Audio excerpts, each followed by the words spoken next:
Welcome to the Gilded Troll. It's us. We're here again. This is the Gilded Troll. We're under new management, literally. Um, Hi. I'm Juniper. You might know me by another name. That name doesn't exist anymore, so go fuck yourself. Um, and Steph is no longer here. And instead, we're all co-owners. Me and Aren and Jordan and Matt and also Jesse, who couldn't be here, unfortunately, because he has a very busy life being successful in the big city or whatever. Um, yeah, I am happy to be here and be me. So okay, cool. I fumbled that about 3 times as hard as I thought I would. So we're playing Pathfinder, which is relatively new for us. We played a bit, but it's relatively new. I mean, we have. I was gonna say thousands of hours, but I think it's about 1,300 hours of D&D content, and maybe 30 hours of Pathfinder content. So I'm gonna say relatively new. To the percentage of TTRPG players, it's about perfectly accurate. Like, everyone plays D&D. Pathfinder's the biggest minority. I am actually super curious, like, what Pathfinder's actual market share is. I would love to know a percentage. So if anyone knows that, please plop that in chat. But because we're playing Pathfinder and not D&D, our donation incentives have changed just a teensy bit. Namely, we can't have take 20s anymore because Pathfinder does not differentiate very well between a take 20 and an auto crit. Because if you roll a 20, you're probably going to beat the DC by at least 10, which means it's a crit. And the whole point of the take 20 was that you can't crit. It's like, yes, I will succeed as long as the thing you were trying to do was possible, but you're not going to crit. But in Pathfinder, you're likely to crit anyway, so we got rid of those. Instead, we now have +3s, because in Pathfinder, modifiers matter, and a +3 to your check not only increases your chance of succeeding by 15%, but also increases your chance of critically succeeding by 15%, assuming you didn't already need a 20 to crit.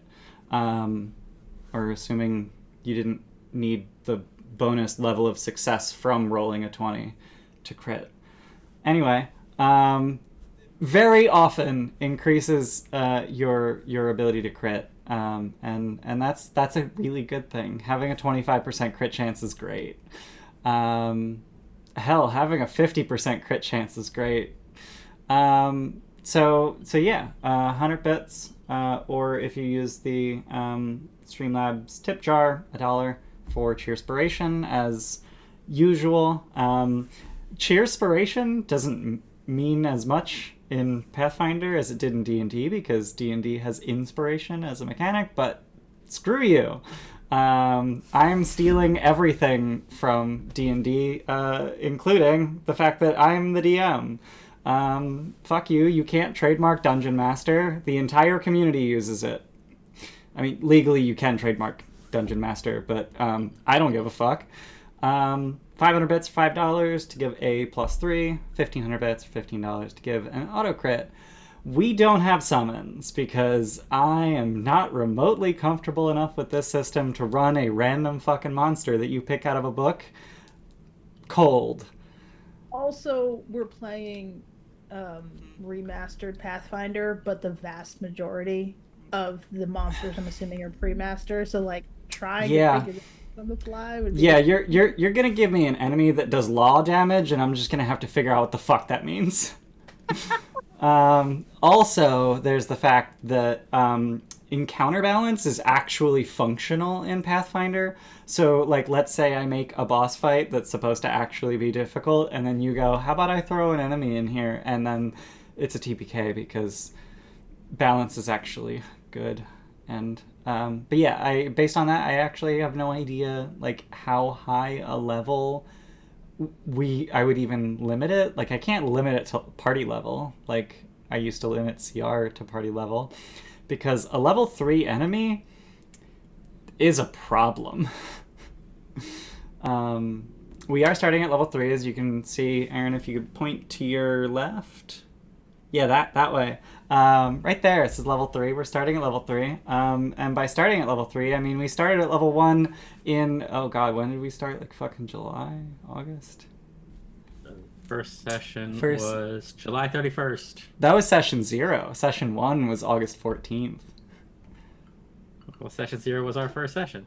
Sure. Well, I guess session -1 was our first session. Yeah. Yeah, we did have a session -1, didn't we?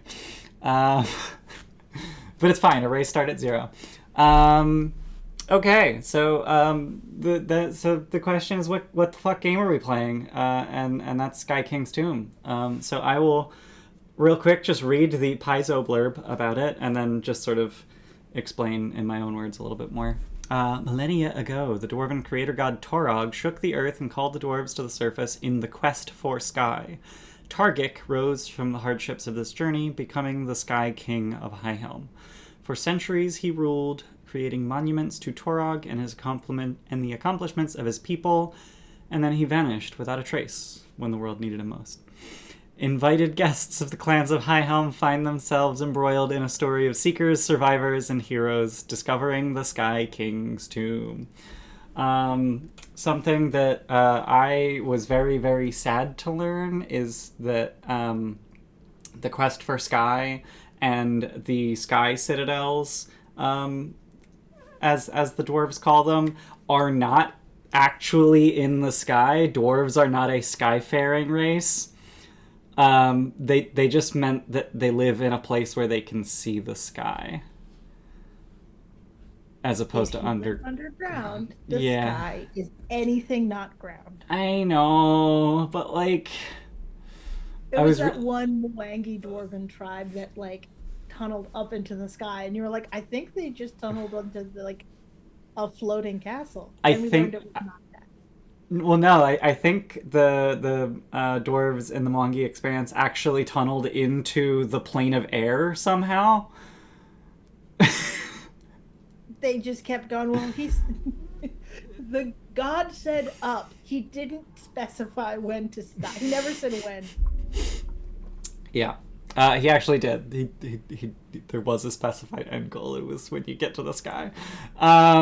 Anyway, so the quest for Sky was a hundreds-year-long trek of essentially the entire dwarven society through the what was it called, Aren? What? The legally distinct. Oh, legally distinct Underdark. Oh, thank you. Legally distinct Underdark. Darklands. There we go. Cool. So yeah, hundreds of year trek through the Darklands from their original ancestral home up to the surface, to the sky, which was very deadly. Lots of dwarves died. Because Darklands, it's a bad place. It's a great place to die, if that's a thing that you're looking to do. Please don't. Please call someone. There are hotlines for that. Summarized Taargick's rise to power, legacy, abdication, mystery thereof. Cool. So Taargick was actually born during the quest for Sky. So like there's just this constant exodus for hundreds of years, and it actually lasted longer than the lifespan of a dwarf, so none of the dwarves who started it actually saw it finished. And Taargick was born during the quest for Sky and had a penchant for uniting, and united several disparate clans into a kingdom and led them to the surface, whereupon he was crowned king, and the first Sky Citadel was named after him, but I can't... Or no, the kingdom was named after him, but I can't remember the name of the kingdom, because it's not just Taargick, it's I got nothing. He was... A-Lot bought a room at the Gilded Troll because 34 months. Jordan bought a room for 61 fucking months. Your skull has 5 candles in it. I'll point out it's a 61 month Two little streak. candles. Oh, 61 month streak. Don't downgrade Jordan's. We have not streamed in 21 months. And this dedicated motherfucker never stopped believing in us. Can't stop, won't stop. Can't stop, won't stop. Hey, it's a hype. You have to understand that Jordan is also now winning. He is winning. And that's the most important part. That was the most important part. I do think you have the longest streak, but I don't actually think you have the longest subscription. I'm so sad I canceled. I only canceled it like a couple of months ago. Wait, we had already started playing a couple months ago. But the stream, yeah. Yeah. I passed Matt, and he was ahead of me. I've won. Thank you for the resub, Max Space. 57 months. It is incredibly heartening and humbling to know that there are people who are just immediately right back here with us. That's great. Thank you. And enjoy your 4-candled skull for the next 3 months, whereupon you'll get a 5-candled skull. I made those like last year and no one has seen them. So Taargick ruled the Sky Citadel for, I don't know, like 200 years or some shit, because he's a dwarf, before he suddenly abdicated after his people had built him an ostentatious tomb for him to eventually occupy, and he just left. He abdicated, he left to the Darklands, never to be seen again. Months later, might have even been years later, probably years later, a crimson worm burst into the lowest levels of High Helm, disgorged a slime-encrusted dagger belonging to Taargick, bowed respectfully, and then disappeared. The worm has not been seen since. So that dagger is actually a thing of import. It's called a clan dagger. Don't know where the tradition started, but where we're at now is that clan daggers are typically forged shortly before a child is born, and then given its pommel gem when they come of age. Having a clan dagger is a symbol of your membership in a clan and your position in family. There are 3 kinds of... Holy shit, we got so many subs! Oh, hey, Aren gifted a sub to Ali Lot. I blanked that out entirely. And the Iceman resubbed 25 months. Welcome back. Welcome to the Gilded Troll. There are broadly 3 kinds of clan daggers. There's iron hilt, steel hilt, and gold hilt. Does that sound right? Iron, steel, gold. Sounds right to me. Yeah, Gold there's a hilt, mix steel in hilt, that that's right. between hilts and then the stone, right? Yeah, so the cut and actual gem of your pommel gem what is indicative of the clan that you belong to. So each clan has their own gemstone and traditional way of cutting it.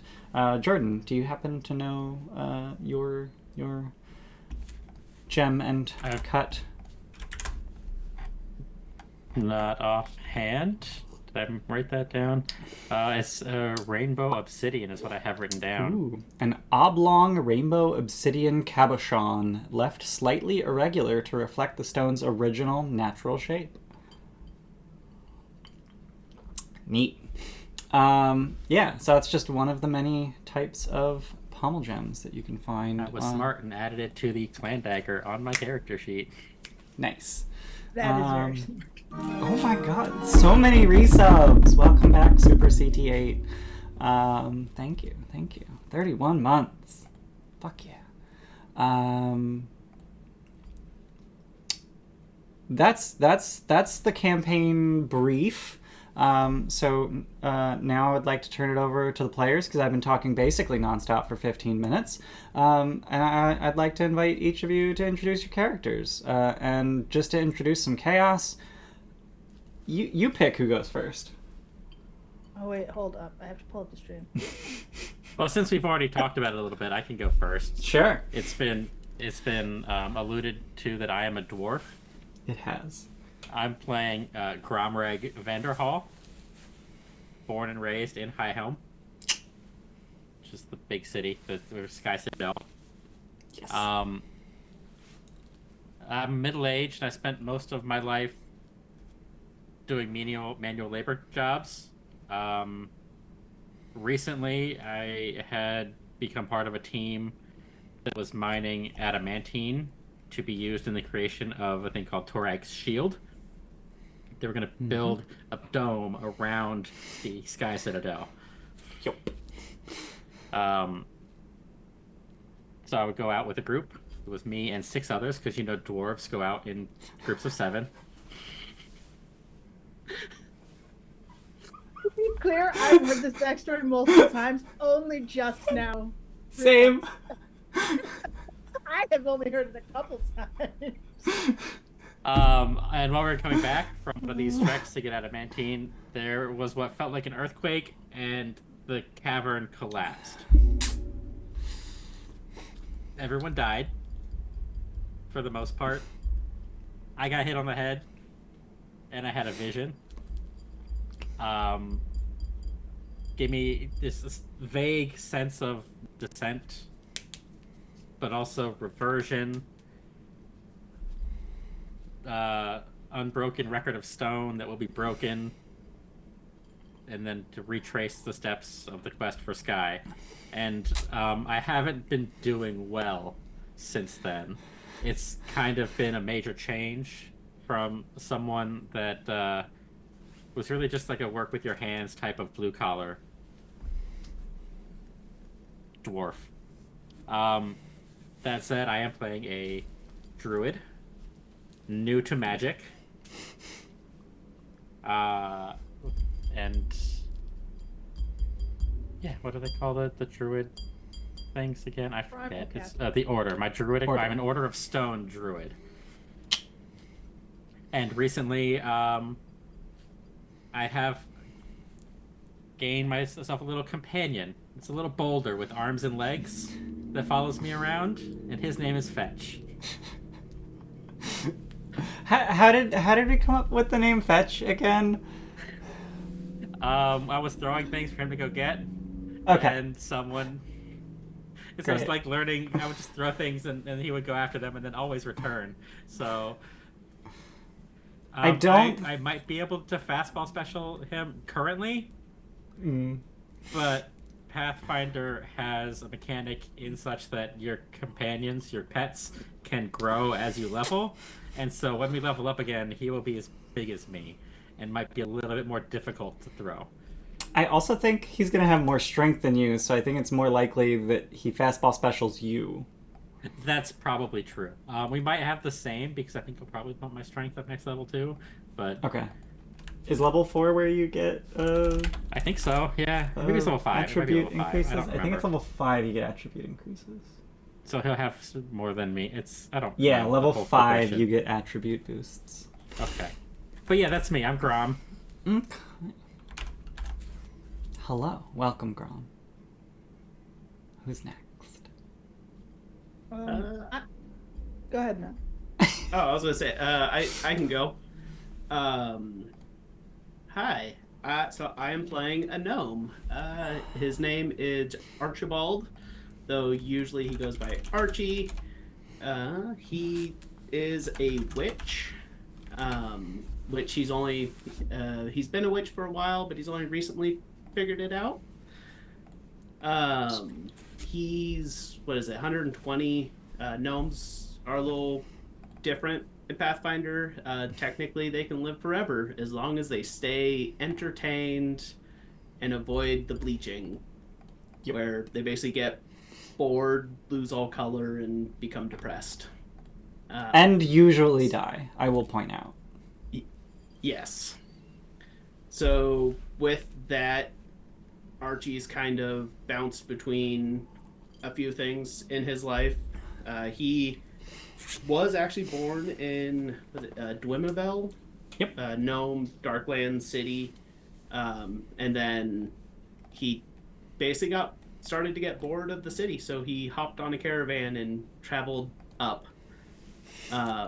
Recently, he was a engineer or craftsperson, but I've been understanding it as engineer. Yeah, and then through a series of unfortunate events, he has revoked that life, basically threw everything away and decided to become a new person who currently is obsessed with the dwarven quest for Sky and is trying to find out the truth behind it. He wants to know exactly how things happened, because was it Skyfall when the meteor came down? Yes. Which set off the initial push for the quest for Sky. And I think that might be conjecture that I read on like a Paizo forum, because the actual exact dates of the events are fuzzy deliberately, but they're around the same time, like 9,000 years ago. I think I've read that. I think I probably read the same forums, but there is like some assumption that like Taargick told them, you'll have like the earth will shake, go to the sky. Yep. And then a meteor hit the earth, and they're like, I bet you that's what he was talking about. Yeah, which that is part of what Archie wants to figure out is, was this a divine intervention type thing? Was this random happen circumstance? Like, well, maybe this wasn't what Taargick was talking about. And he's just really is currently hyper fixated on this and wants all of the answers. Another potential theory is that the entire prophecy was made up by the priesthood because of reasons. So. Oh, right, because the schism thing and. Yeah. So I say, also, he has no idea who his patron is. Witches, Pathfinder are kind of like warlocks in D&D, where they get their powers from an external source. You don't have to make a pact. Right. And that's where Archie had been a witch for a while without ever actually dipping into the magic, and through recent events. And we had decided that your familiar has just been with you for decades and you just never noticed that it was your familiar? Yeah, and sometimes it would die, and then actually you'd be sad. You'd get a new pet that happened to be the familiar changing shapes into something else. So currently his familiar is a fine marten named Squire. I was gonna ask if Archie had ever seen a pine tree, but of the three characters, you have left underground more than either of the others. So yeah, you probably have seen a pine tree. Yeah.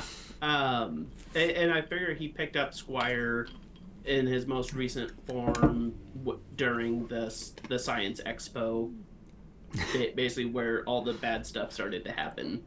Okay. Yeah. Do you have a concept of what that bad stuff was? The only details that I can recall is basically that you had made a thing and it didn't work the way you had intended.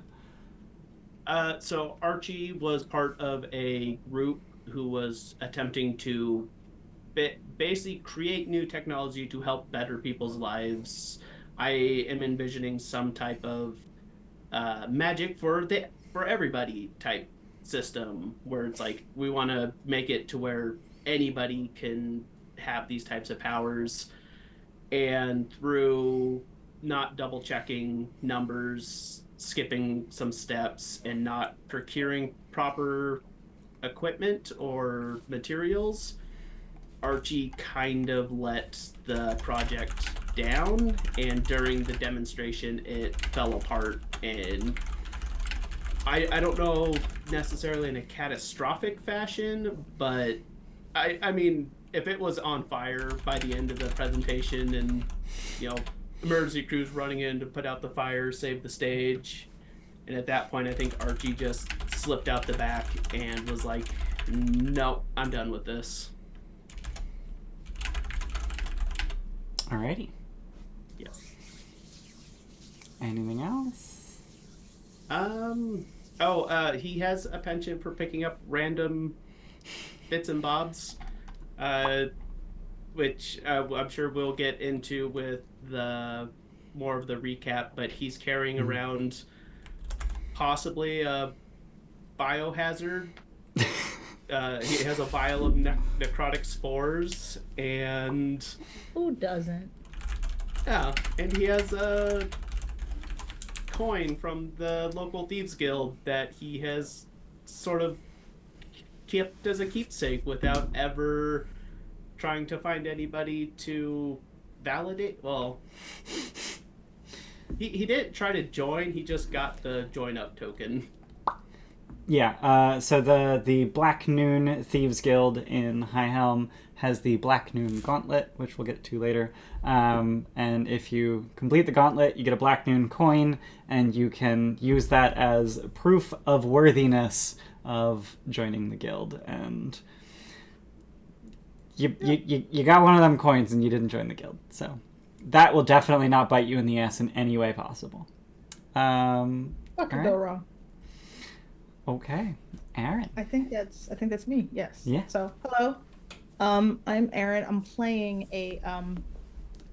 Baroom, a small, mechanically speaking, small fungus Leshy.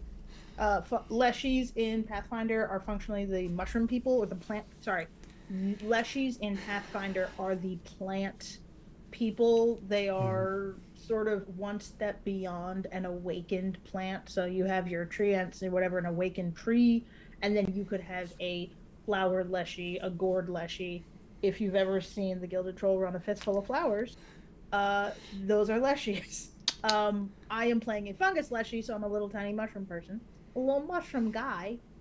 I'm a small, kind of glow-in-the-dark blue mushroom with long, I think we said they're called hyphae because we couldn't come up with a better mushroom word. So hyphae are what serve as roots for mushrooms. Okay. But there is a word for it, and any mycologist want to type in. Yeah. I'm sure there's tons of them. But the species of mushroom that you are, not that you are because they're actually tiny, but that you're using as visual inspiration is the Mycenia subcyanocephala, I believe. Yes. Picture that. How I know that? We were going through species of mushroom trying to figure out what Baroom was, and that one's fucking adorable. But it's then adorable. You see the photo of the mushroom, you're like, oh, it's great, and then you back up and you see that it's like next to like the thumbnail, like a little pinky nail, and you're like, oh, a little too tiny. But yeah, so they're glow in the dark blue, glow in the dark for aesthetic purposes, no mechanical benefit to that, and also no mechanical. I was gonna say that would be a mechanical detriment. No, they just like in general have like that coloration of blue that you can tell if you held it under a light bulb would glow. Luckily, no light bulbs underground. So they're covered in that, and then all of the sort of hairs that come off of their cap collect dew and moisture. The cap is most of them, and then they have like a little vest on, I imagine. But the main sort of thing you see when you see Baroom are these giant sort of steampunk goggles with no glass in them, that at a whim Baroom can sort of move the hairs on their cap to direct water into them to give themselves giant anime eyes. To make, literally mechanically speaking, a shameless request, which is like a thing that they have on their character sheet, which is basically you can ask for some crazy shit and And people, nothing bad can happen. nothing bad. The worst that can happen is that someone says no, but it is the yes and tool of charisma, and it's just, that is the kind, like, they don't know they have that ability, but that's how they've led their life. So their original background they have no memory of. They have amnesia. Their first sort of memory is waking up from a mushroom state to a sort of song music that just, they didn't know anything but that it was wrong and bad and they needed to leave. So Baroom left and kind of made their way through the Darklands. No memory of how long that could have been. It could have been 2 days. It could have been 15 years. No memory. And their sort of first concrete memory is of a cave in and then talking to a rambling, babbling dwarf, Grom, who I think came out of their vision state to go like, I'm having more visions. There's talking mushrooms. It was like Tom Hanks in Castaway, and you were my Wilson. Yes, except I was really there and I was really talking. And in the sort of Grom's party getting rescued, Grom being the only living body brought back, Baroom just got swept up into that and found themselves in High Helm and sort of had to make their way in the city. And they are Bard. I think I said Bard. But they are incredibly charismatic, have this sort of mechanical ability called Shameless Request, but in general just give off hyper naive energy that they're functionally 2 years old. They've been in High Helm 2 years. And just through sheer just good fortune and just asking for things, because what can happen? They have found themselves as an assistant clerk in the Clan Tollor archives, which is, as it turns out, an incredibly prestigious and hard to get position. Well, Baroom was just like, can I have a job here? Books. And they were like, and so Baroom has, through that exposure to academia, discovered their sort of life's purpose and their sort of life's, if you were to call it like their life's PhD thesis, that wouldn't be far off, which is that they are under the impression that everything in the world has a song, and if you are attuned to the music of it, you could learn it and write it down. And Baroom's intent and fascination with where they have found themselves, their dream is to find specifically the song of the dwarves, and they're aware that that's an impossible task, but their sort of focus right now is like, I would like to discover the stanza of the Symphony of Dwarven Kind that consists of Quest for Sky. So that's their sort of dream and where they entered this campaign at. Except that they met Grom and then they were like, oh no, I'm crushed by guilt. This feels bad, but they're, yeah, kind of like a... Better than being crushed by rocks. Yeah, it would be, yeah. I don't think Baroom caused the collapse, we agreed. No one knows what that is. No. There was like some rumbling, some earthquake, something. And then there was like a secondary rumble that felt like it was moving away. But like that's all we know. Yeah, but I think Baroom just kind of feels responsible as like being like survivor's guilt by association, I guess, kind of. But yeah, that's Baroom. All right. So just the one thing was, you said that they were about 2 years old. I remember it being 6, and I just looked at your character sheet and it says age 6-ish ? ? Okay, then I lied just now, and it's 6. Okay. I think we agreed there was a reasonable amount of time spent like creating a life for themselves in High Helm, and I pulled 2 out of my ass. Okay, cool.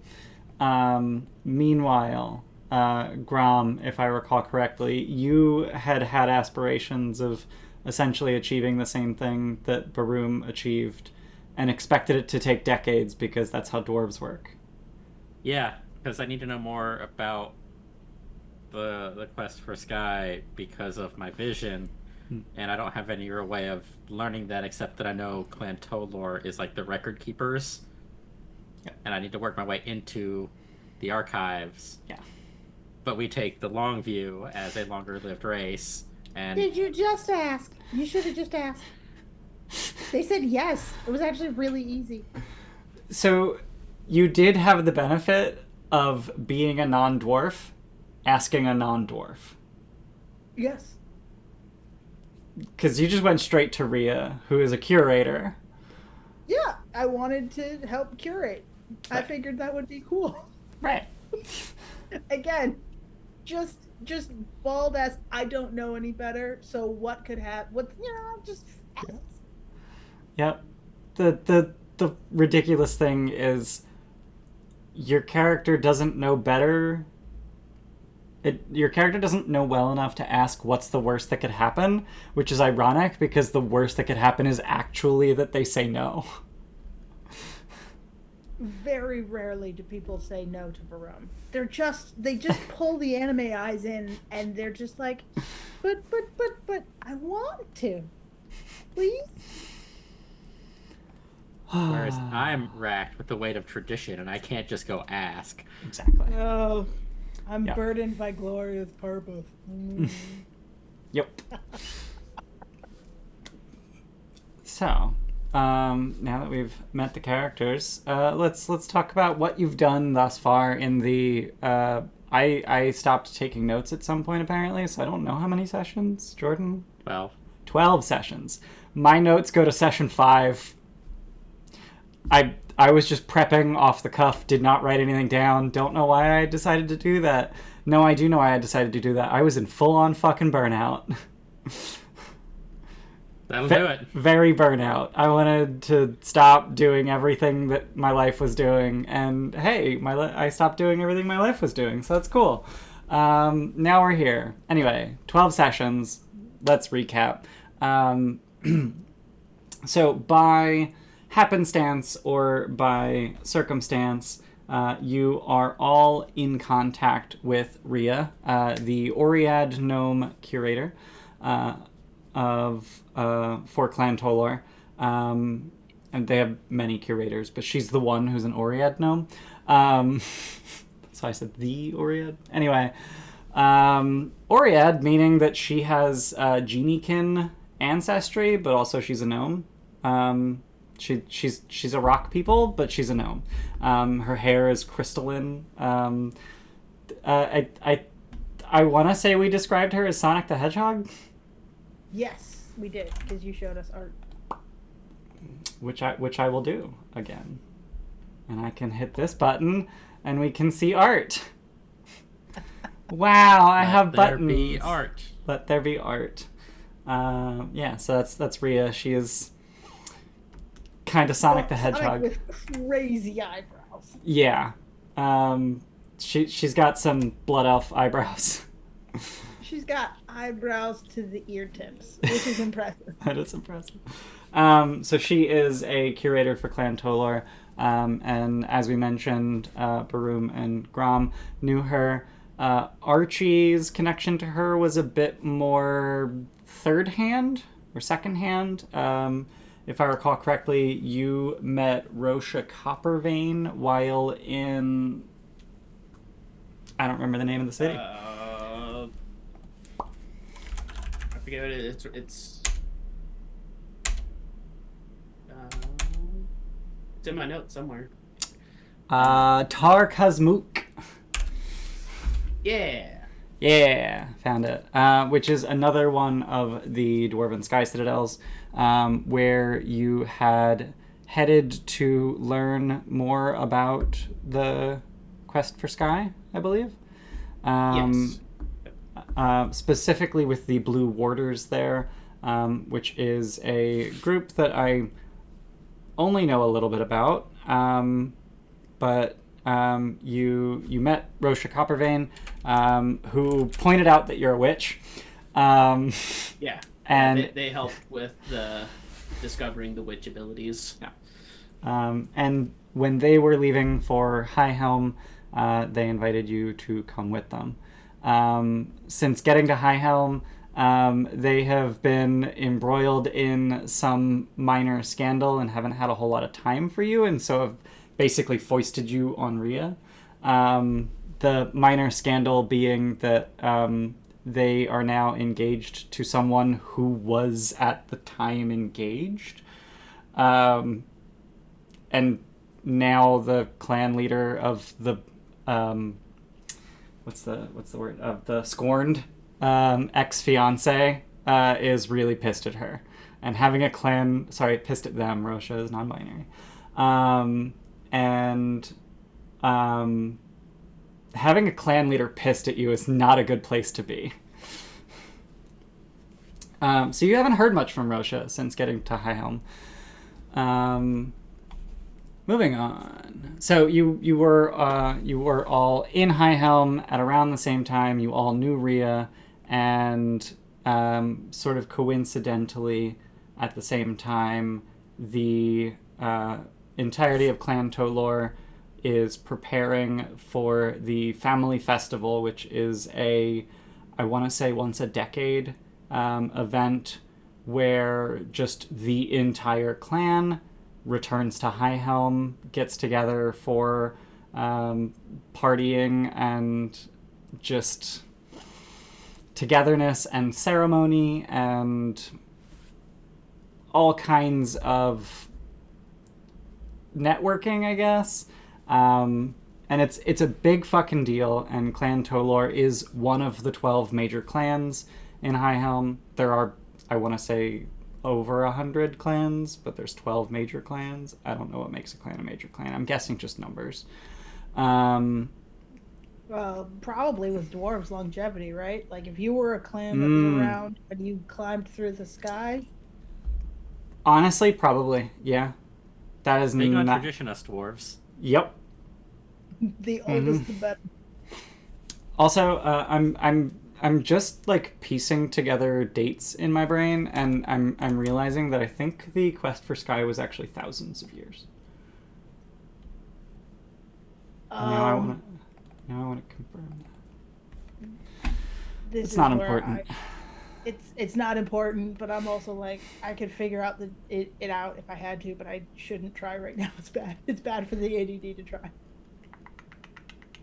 Oh, you have access to the spoiler book of spoilers. Yeah, no, I am wrong. It was hundreds of years. Yeah, hundreds of years, not thousands. Thousands of years would have been ridiculous. So, hundreds of years. I guess that makes more sense because the current age of Pathfinder we're in is the Age of Lost Omens, which is correct. Kicked off by whatchamacallum dying? Death of Aren, yes. Right. And that is like that kicked off that everything before that was lore and everything after that is adventure paths? No. No? Everything before that is first edition and everything after that is second edition. Oh, Aren died in APs. I think he died between editions. Oh, so you could. Oh, that's so cool. Okay, you learned something new every day. Yeah. Okay. Sorry, back to you, Jim. So you... this is kind of the weakest part of the module, is that you're all staying at an inn in town, even though two of you have a permanent residence in town already. I don't really get that part, but taverns are a great place to meet people, so that's where you're staying. And you have met a few interesting people in your time at Zelgin's, like Elbert Glassgrinder, who, remember him, he'll be important later. He will be on the test. Yeah. And then Rhea was just sort of unimpressed with the amount of story that you were able to tell about yourselves, and so invited you to spend the weeks leading up to the family festival making stories worth telling, which is an in-character way of saying go find quests and do cool things and have fun in the city. So you did a bunch of cool things, such as Grom decided to climb down a waterfall in imitation of the act of a man desperately in love. I do not understand the story at all, but supposedly he was so in love that he climbed down an entire waterfall successfully, and won the hand of his beloved. I don't get it. Grom tried and failed repeatedly, but it's fine because he didn't die because of magic that he didn't know he had. Underground gusts of wind, yeah. Uh-huh. Exactly. Grom didn't believe he had magic until level 3? No, it was like 2.5. Yeah. 2.5. I accidentally did magic a couple of times before then, but Yeah. Meanwhile, Baroom and Archie were acting as language tutors, and Archie was somehow impressive enough to have become the tutor of Azair, the grandson of Overlord Ardax the Whitehair. So maybe a favor to call in at some point. Yeah, we can definitely ask him at some point. Yeah, you got It's a contacts. nice thing to keep in the back pocket. Yeah. The group tried out to replace the star player of the local Basilisk team. I think 2 of you made the first cut and the second cut, actually. We both made the team. Yeah, you both made the team. Archie washed out immediately. Yeah, Archie cheered from the stands. Right. I think, in fact, that was when you re-tutored and got the favor from Art. What's his name? Yeah, that makes sense. Yeah, instead of going to practice. Like, I think the first go round we both earned income, and then Grom and Baroom made the second cut, and you went, "I'm just gonna go do that again." That was my speed. Yeah.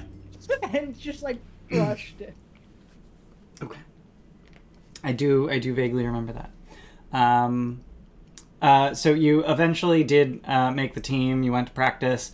You went to the big game, and I want to say Grom scored the winning point, earning him the silver helmet trophy.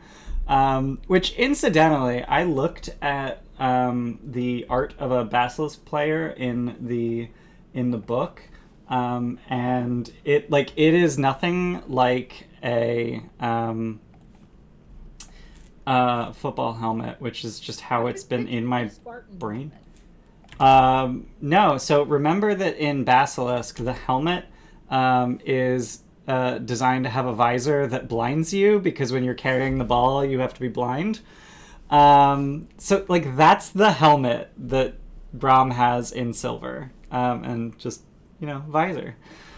His Dark Souls helmet. It's a that is very Dark Souls 2. That is a Faram helmet. Fuck off, Jordan. You're playing Dark Souls and Pathfinder. Shut up. That's the Faram set. Hang on. No, not really. Sort of, kinda, a little bit. Also, I installed a module that lets me just drop images in chat. I fucking love it. Thank God. That's neat. That's kind of Faram set. Anyway, that's like the iconic armor set from Dark Souls 2. In that it's the one in all the promotional art. Anyway, so you eventually won that game. That was the thing that was just sort of seeded throughout everything else.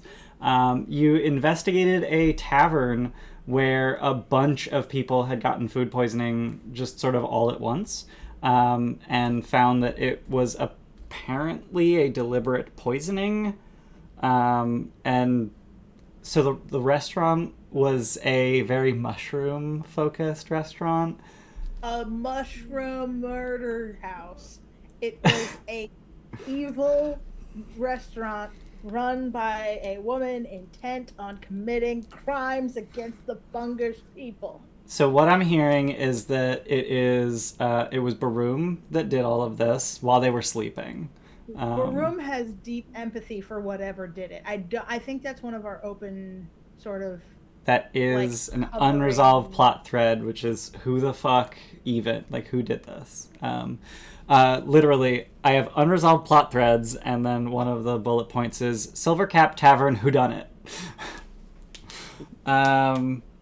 You made your way into the Black Noon Gauntlet, which was a series of disused mining tunnels turned into an obstacle course by the local Thieves Guild to vet potential new recruits. You rescued a kobold who was a little bit in over his head. Honestly, not too much in over his head. Like, he was doing okay. His rat friend was worried about him. His rat friend was worried about him, and he had been in there a while.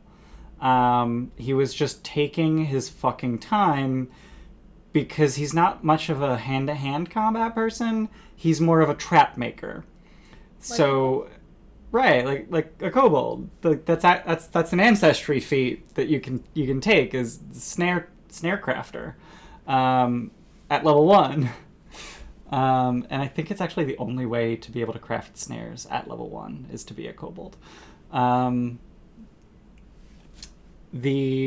you did end up rescuing him, and you captured a Black Noon coin, which you opted not to give to the kobold who went in after it. We wanted him to go on the straight and narrow. Don't Right. join Crown Guild. Right. Well, when he's destitute because you took away the only way that he can make money. We didn't. There are plenty of Crown, honest don't be ways to school. make money. I mean, wait. So we do have an ad coming up in 10 minutes, so I want to get through the rest of this before the ad Sorry. happens. Yeah, this is taking longer than anticipated, but no, it's not. It's taking as long as I thought it would, but longer than I was trying to push for it to take. Anyway,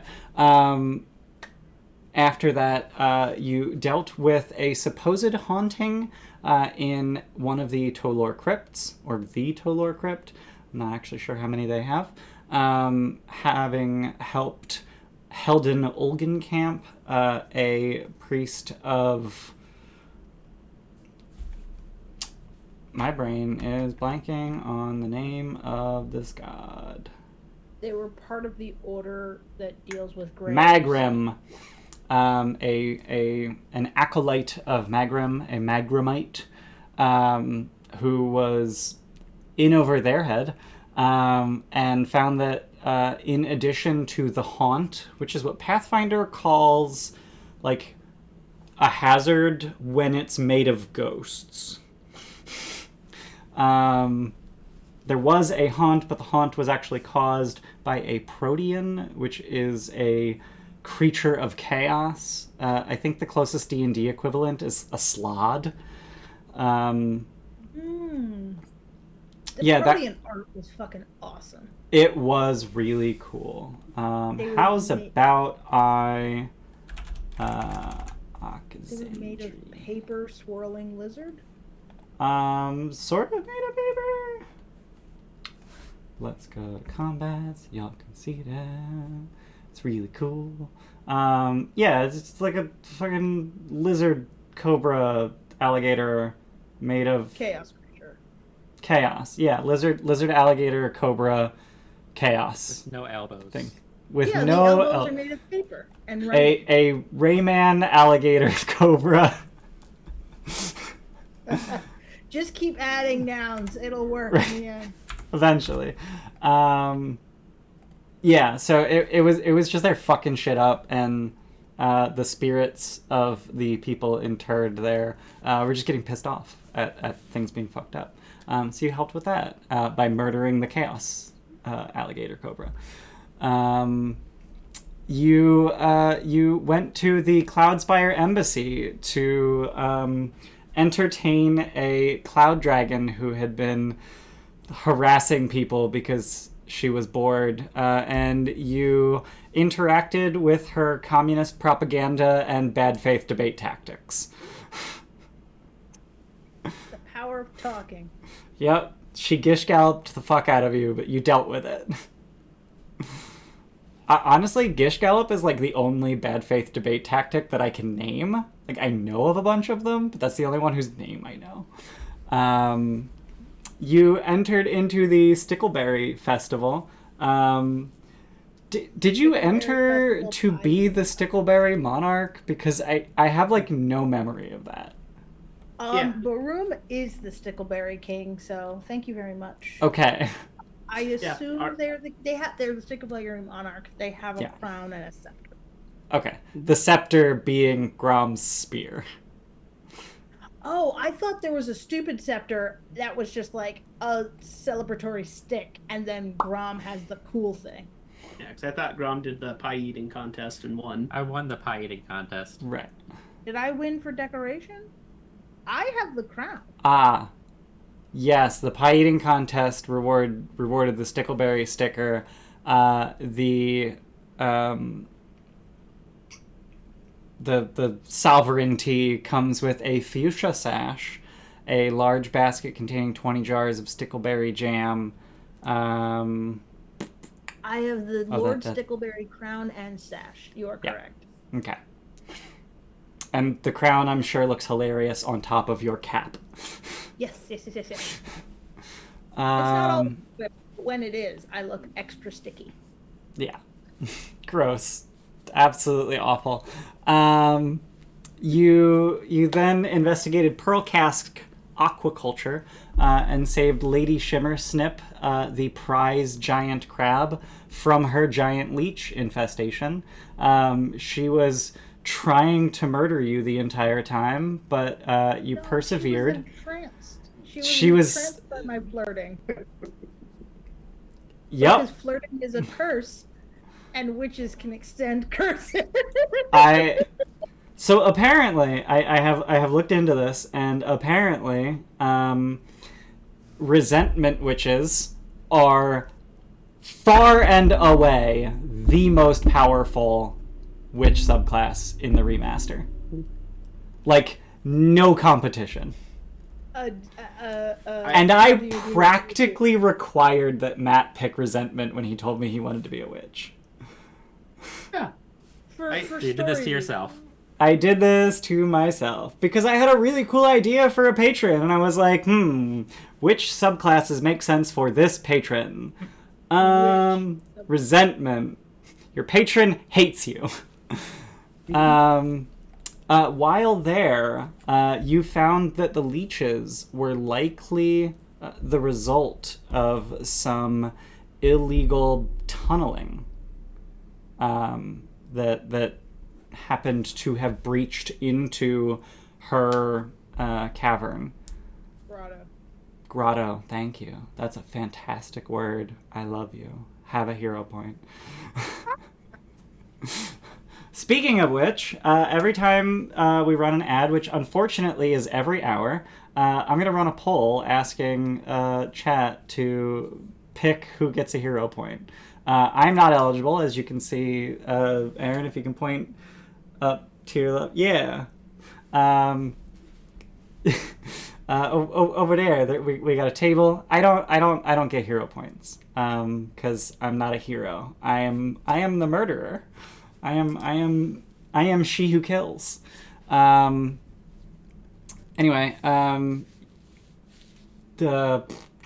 what is his name? Something Pearl Cask. Tragellon Pearl Cask called in a favor that he was owed as payment for you saving Lady Shimmersnip, which is that Grom is going to get formal wear made for him.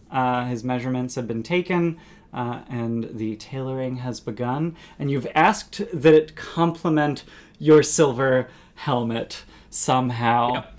I have contemplated asking Bayless to come up with something. Unclear if that's going to happen, but finally, returning to Zelgans after that particular event, but having returned to Zelgans several times, Elbert Glassgrinder revealed himself as Krohan Veldalo, which is a name that you all immediately did not recognize one iota. He was disgraced and exiled from his clan about a decade ago because he stole Taargick's clan dagger, thinking himself an adventurer, and then promptly lost it.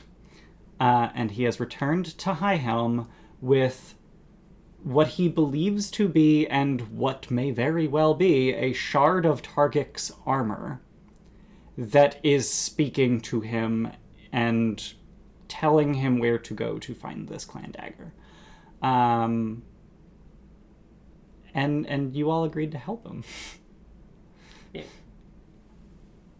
We're suckers for a sub story. That's literally, we've been rat catching about High Helm, and this guy is like, sub and story? I'm in. Yep. So unresolved plot threads include the unsanctioned tunneling at the crab farm, the Silvercap Tavern whodunit, the 3 missing halfling brothers, who I haven't mentioned, but they were the suppliers for the Silvercap Tavern, and Taargick's clan dagger. So these are the things that you would all like to get to the bottom of. Is there anything else? That's what I have written down. No. Yeah, I think that was about it. Okay. That's what I have in my notes. All right. Well, we are apparently about to go to an ad. I can just start it now. So we'll be back in 3 minutes. So we're actually going to go to BRB. Ads are going to run. I'm going to start a poll asking who gets the hero point. And we'll see you after the ads. Those of you who are subscribed, which I think might be literally everyone in chat, you're not actually going to see ads. But we unfortunately have to run the ads. And I would like to take a break because I've been talking for an hour nonstop. Well, not like 40 minutes because you guys took a while to introduce your characters. But yeah, ad starts in 6 seconds, so I'm just going to hit that button now, and we'll be back. Good boy. Welcome back. That was a little bit longer than 3 minutes. We're gonna get a hang of how to 3-minute break. We're not accustomed to it. Professionals. Yep. We're used to just taking like a 15-20 minute break in the middle of the session, and that's it. Which we are probably still gonna do because I do need to eat food. We start at 4 p.m. and we end at 8 p.m. and dinner time's somewhere in there. Also, what I noticed is that the 3 minutes of ads every hour is 57 minutes between ads. Not 1 hour between ads. Which makes sense, Gotcha. and I hate it. But that's what we have to do to keep pre-roll ads from existing, and pre-roll... And just randomly popping. And to keep ads from popping randomly. Just us controlling them is better than not controlling them. And I did get my snooze back, so it looks like I can snooze 3 times per ad break. So that's cool. So we did the recap, we did the intro, we know who our characters are. You all know vaguely where we're at, which is that you've agreed to go into the Darklands with Krohan and track down the clan dagger of Taargick, the first Sky King. The King of Sky Kings. The Sky King of Kings. The Sky King of Sky Kings? No, the Sky King of Kings, because there are many kings, but how many Sky Kings are there? Yeah. And he's the Sky King of them all. Anyway. So what are the preparations that you've made? To go into the dark. Yeah. Broadly. We got a lot of food. A lot of food. We don't need food. Yeah, but I was stuck in a caved-in tunnel for some undetermined amount of time. I'd be much happier with food.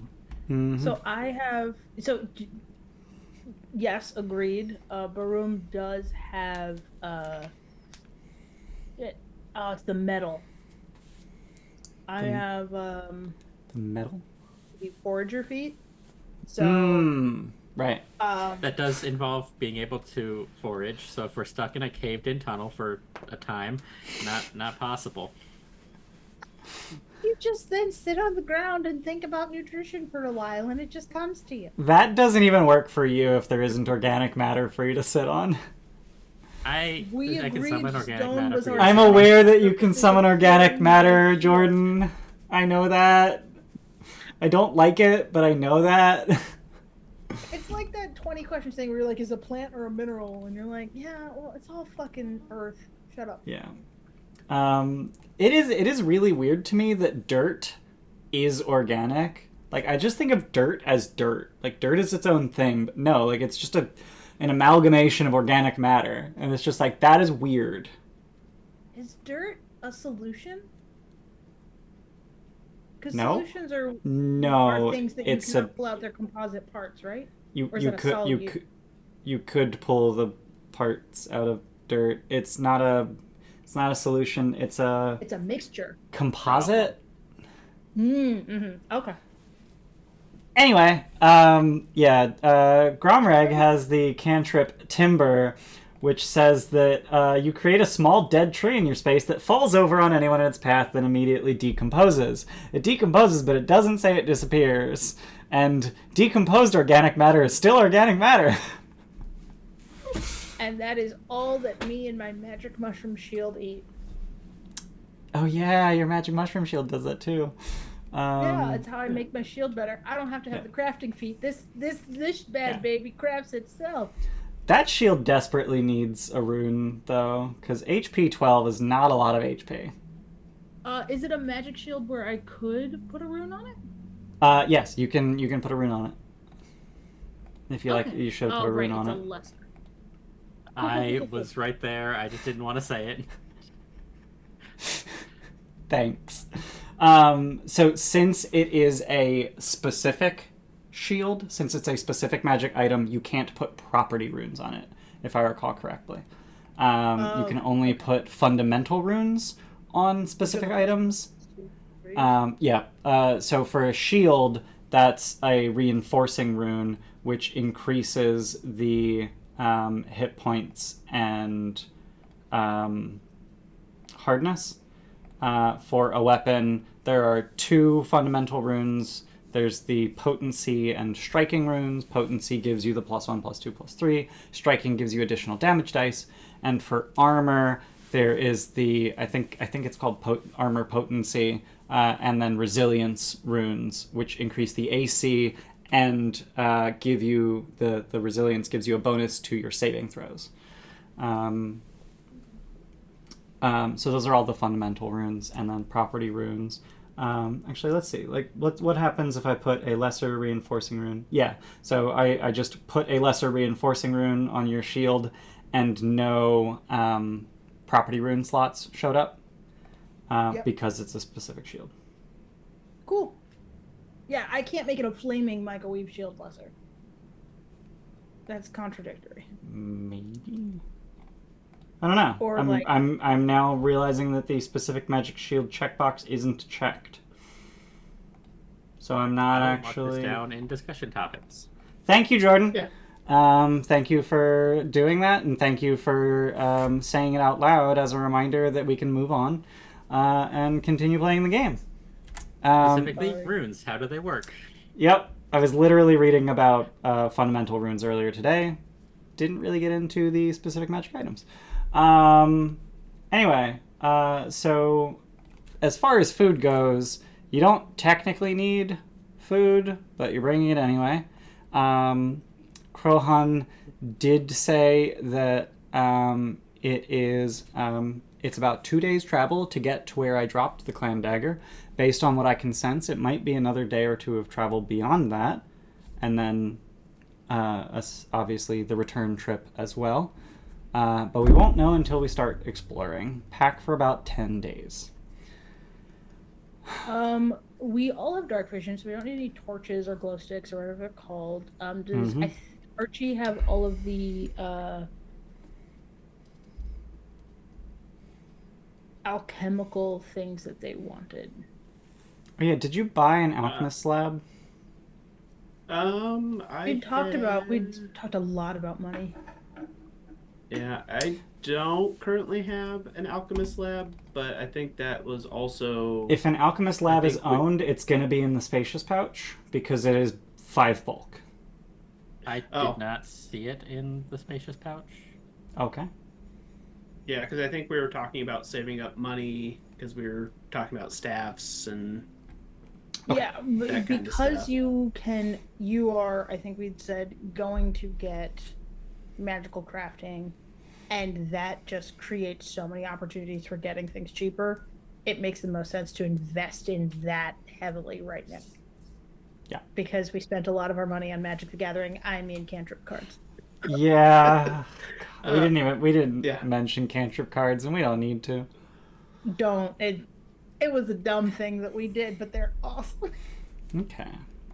But yeah, with that, I probably have to pick up some rations, and then I think to actually do crafting, we need downtime days, which if we're traveling, I don't think there'll be much opportunity. That is correct. I currently have 28 rations. That's a bunch. Oh.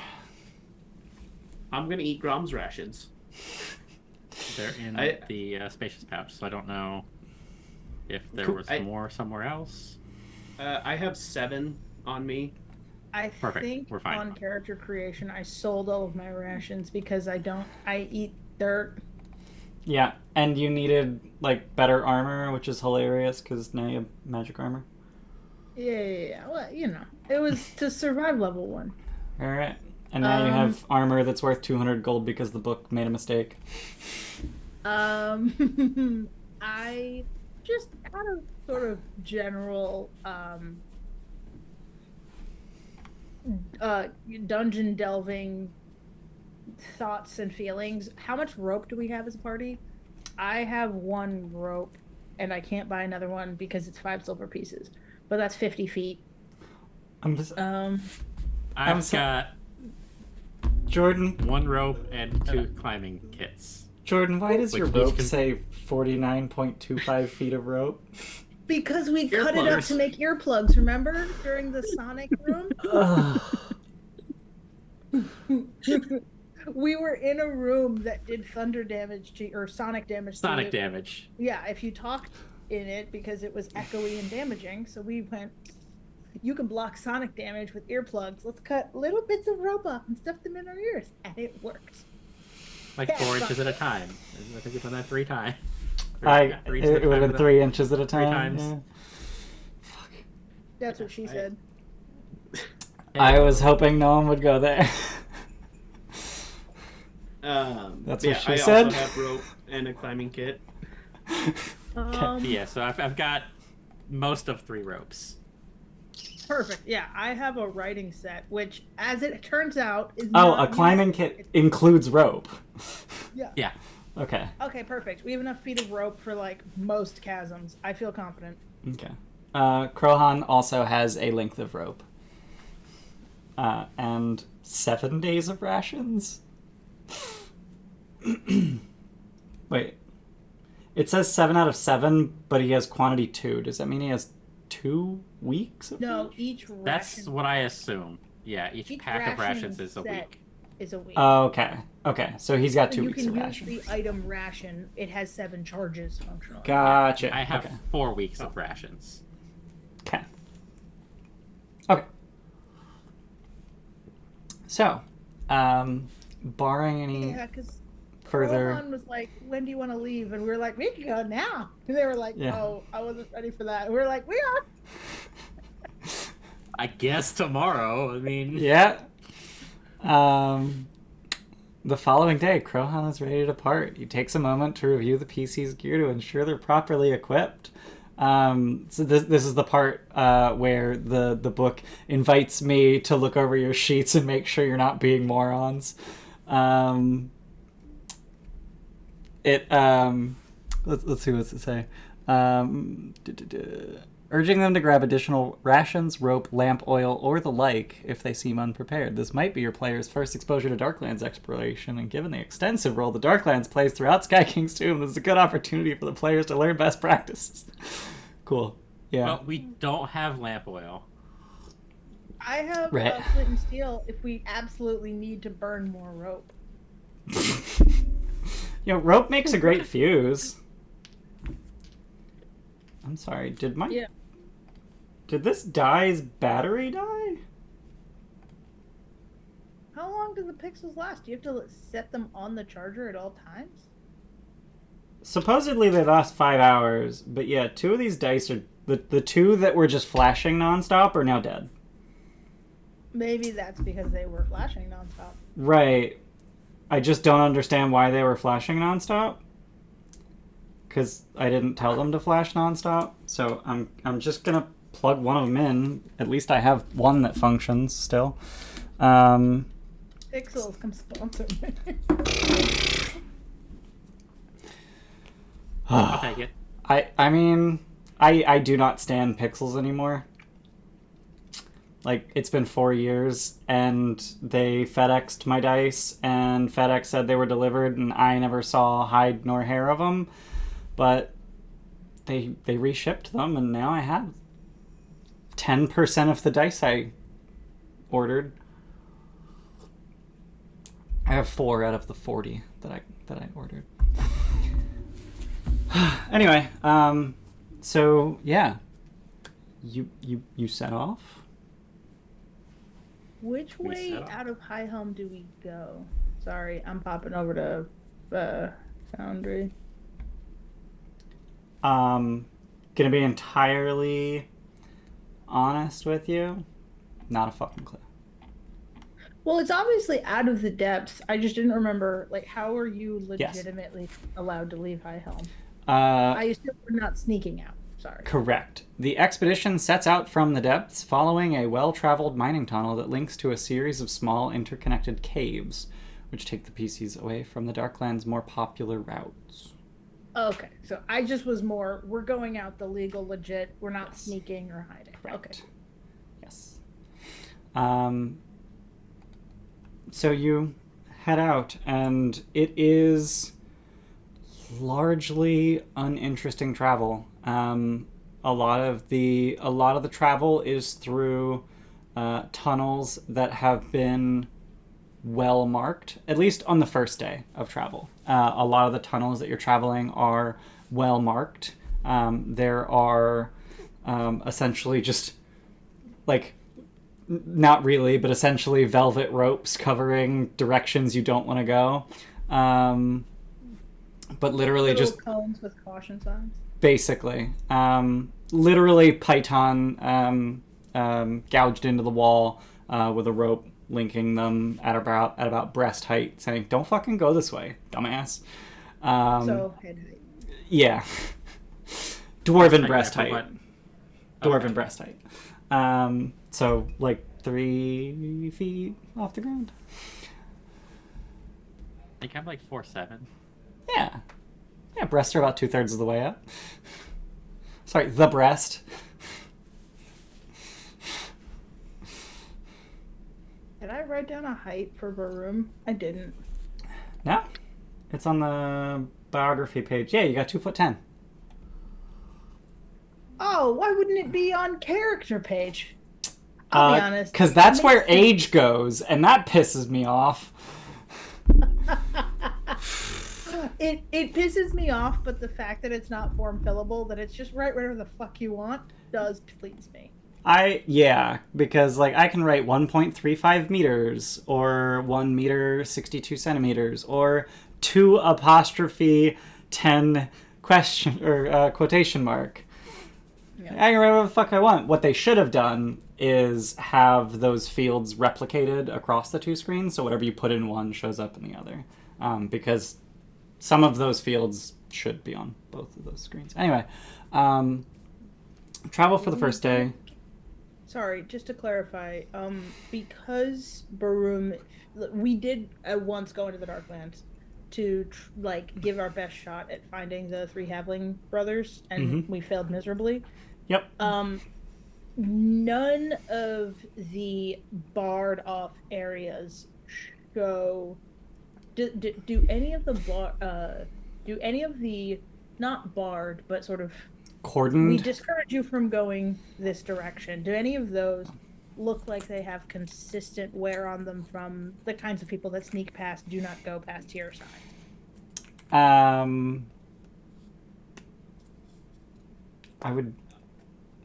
I have considered asking you to roll perception, but like, I don't need you to. Yes. These are not don't go this way. They're more, this is the main route. If you're just trying to get to or from High Helm, this is the way to go. But like the other cave, I don't give a shit if you go there. If you know what you're doing, fuck off. I don't care.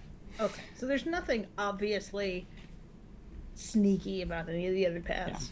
Yeah. Okay. This railing's meant to keep you on a set path and not bar you from other paths. Yeah. If they were trying to bar you from other paths, there'd be a little bit more of an effort put into it. Well, I mean, the effort is that you'll die. Exactly. It's like the gate put over the sidewalk when it's just grass around it, and there's a little dirt path. r/desire paths. I love desire paths. Fantastic subreddit, shouting them out. I went to a school that had just this big grass area in the middle of the campus, and it had like a concrete border, and every year or so there would be a new diagonal that got paved because the grass had been killed by people constantly cutting that diagonal. Amazing. Okay, so there's no obvious clues to where, like, hey guys, side quest. I think the dwarves went, the halflings went this way. Never mind. Okay, just keeping going behind Elbert / Crowhan. At this point, he would ask you to call him Crowhan. He had asked you not to while in High Helm, so as not to let anyone that he knows know that he's in the city. But he, as you're traveling for the first day, is there any conversation that you would start with him? There are plenty of conversations that I have in mind that he would start. I just want to give you the first opportunity. Call him Crow. I mean, we're heading out. Archie's definitely coming up to him and be like, "So, the armor, is it? Say, like, which way do we go?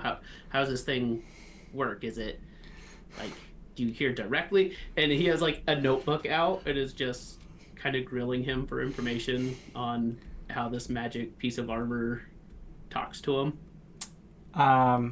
So he tells you, I'm not entirely clear on what it is that I'm tapping into. I don't know why this armor would have any inkling. This shard of adamantine would have anything to do with the dagger that I lost, but I'll show you with the next fork. Yeah. And the next time you get to a fork, he pulls it out and he holds it in his hand, and he points it directly between the two directions, and you're not sure. His hand is not perfectly steady, and it feels a little Ouija. But the armor definitely tilts to one side. Just slightly. And he takes that as an indicator, closes his fist around it, and keeps walking. Yeah, Archie's like taking notes, like scribbling out like a quick sketch of it. Speaking of which, so one of the things that I had noticed is that I have no indication that like this is actually part of Taargick's armor, but having looked at actual pictures of this shard of armor and what Taargick looked like, which is very well captured in statues. Yeah, it's definitely.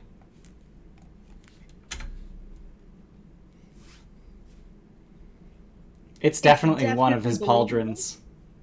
Is it definitely one, or it's definitely? It is definitely at either part of one of his pauldrons, or a very good fake.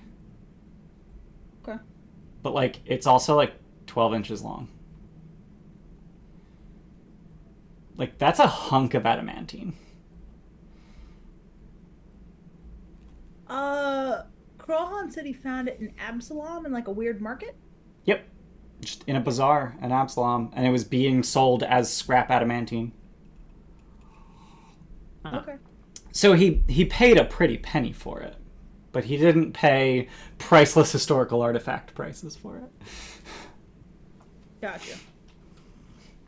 Sorry, he didn't pay priceless historical artifact that's going to show me how to redeem myself prices for it.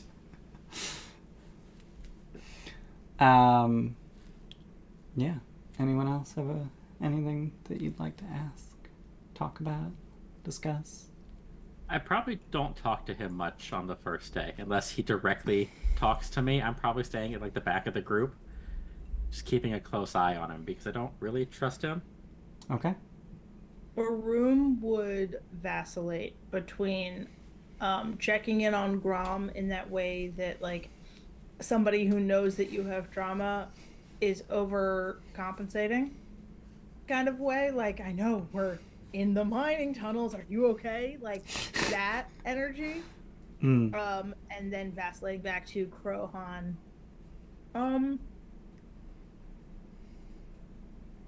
I think if Archie's taking the tack of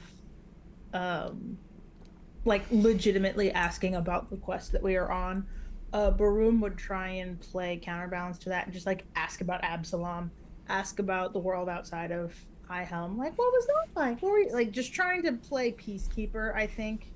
Okay. With like a very clearly nervous, guilty, anxious wretch of a person. Yeah.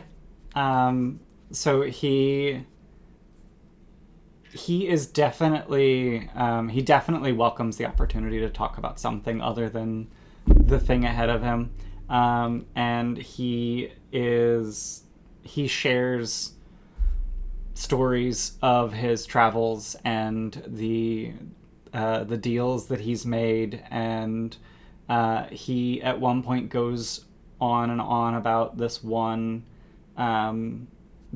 deal that he made trading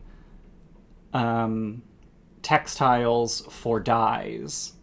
And the entire time he's telling the story, he's talking about how he really sold the value of these textiles and convinced the buyer of their worth and their utility, and how he got such an incredible deal and made a ridiculous amount of money then selling the dyes, and then says that he gave away all of that money because he felt awful for manipulating those people.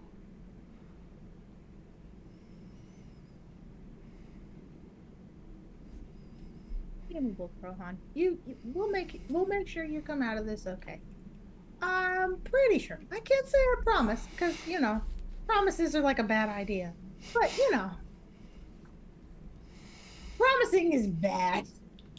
Baroom is like very much like, oh no, I'll bring a curse down upon us if I promise we'll get out of this. He twinges a little bit at mention of promises, and he says, "You should be careful. Coles does not look kindly on those who break promises." That's why I don't try and make them unless I really mean them. Which god is that? I, Aren, do not know. Yeah, so Coles is known as the Oath Keeper, the dwarven god of duty, honor, and promises. Okay, that tracks. Yeah. Duty.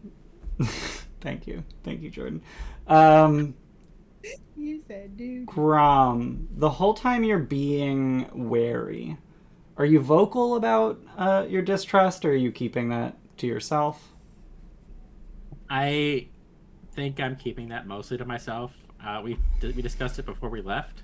Right, it was them trying to like convince me to take this mission on, and I probably do at the story of him selling the textiles and feeling bad about misleading these people. I probably mentioned something like charlatan under my breath, like.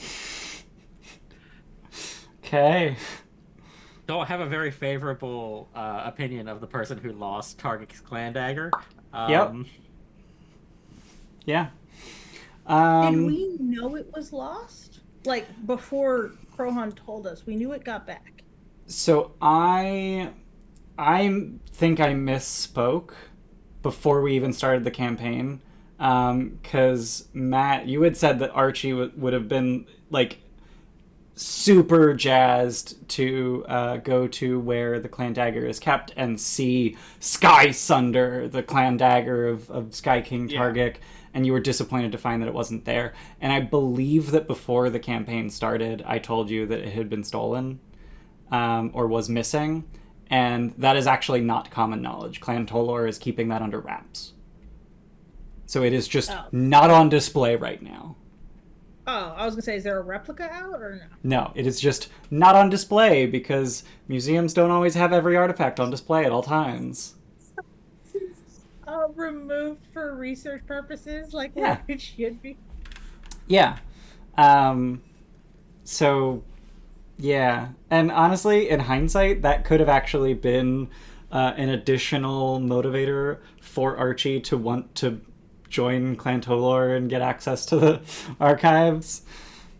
Oops. You gotta get in the back rooms. I gotta see all the cool stuff. Exactly. We're learning. Yep. But yeah, that was just a matter of I had read like every fucking thing about the campaign in the like 3 days leading up to session 0 and had a hard time separating DM knowledge from what is supposed to be player knowledge. And sometimes I just like giving out more info than the book intends, and in that case I actually think I made a mistake. So in addition to all of the things that you all bring up, Krohan at one point just sort of like spurts out. I didn't actually think that this would work. The armor or the group? The group. I've been spending a lot of time at Zelgin's because of an omen. I believe in an omen from Grundenar. I was working in the forge, just maintaining my clan dagger, or I suppose just dagger now, when the fire in the forge burst with the sounds of cheering and revelry and the smell of ale. And I heard a voice, and it said, "You have sought the blade in shadow, but truth is found in the fire of kinship. The past is where you left it, but the future waits where the embers still glow."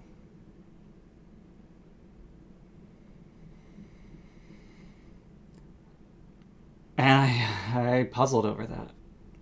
But seems pretty unambiguous to me. Tavern, sure. But which one? Oh, good point. And eventually I decided I had to come home and revisit old haunts. I spent a lot of time in Zelgans at Zelgans in my youth. Prepositions are hard. And so there I was, and there you were. And I have Grundenar to thank.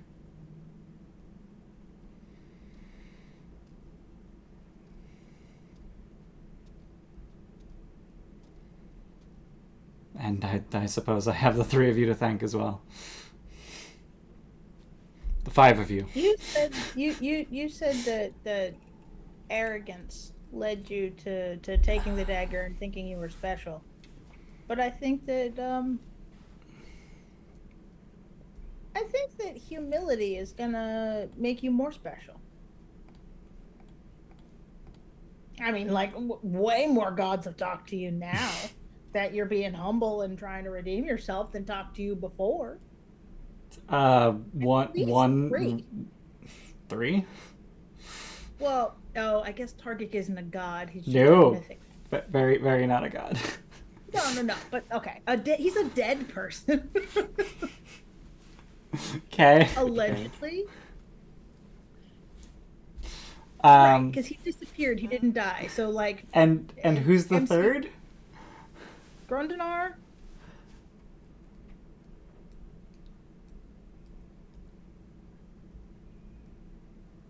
Oh no! He just mentioned. He mentioned Kulse. Kulse, the god of promises, and said Kulse would look poorly upon you breaking. Okay. Yeah. So I was like, I know we've talked about a third, all-powerful being. Yeah. Okay. All right. So as is traditional and normal for overland travel, you take breaks throughout the day, and sit and eat, drink water, recuperate, rub out your cramped legs, and just get ready for continuing. I say this for no other reason than to just remind you that this is a thing that happens. You don't walk for 8 hours straight. An 8-hour travel day takes about 10 or 11 hours.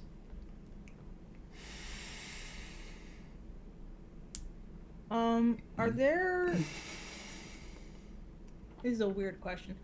Are there periodic sort of camp out spots that are like common sort of stop waypoints on the tunnel that we're in? Do we meet anyone? Yes, no. Okay.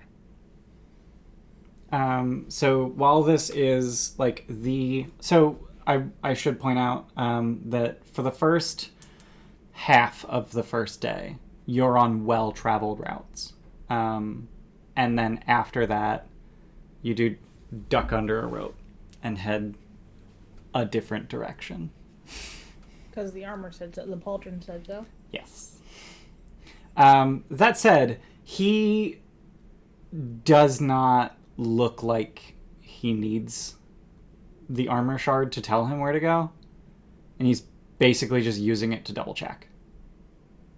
Like, he gets to an intersection, he points the armor between the two routes, points his body at the way that he already intends to go, and then the armor points that way, and he goes.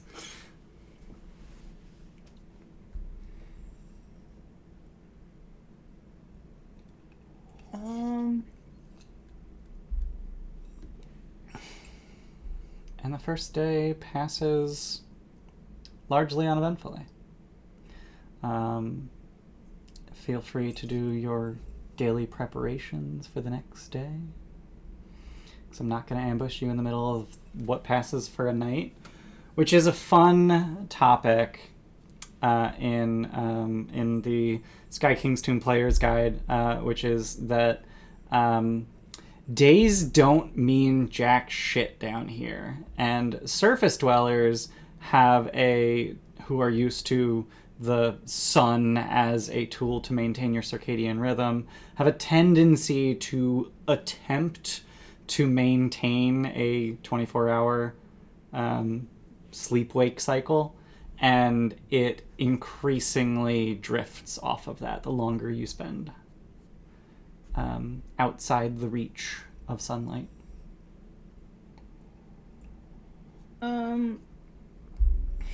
Have we seen any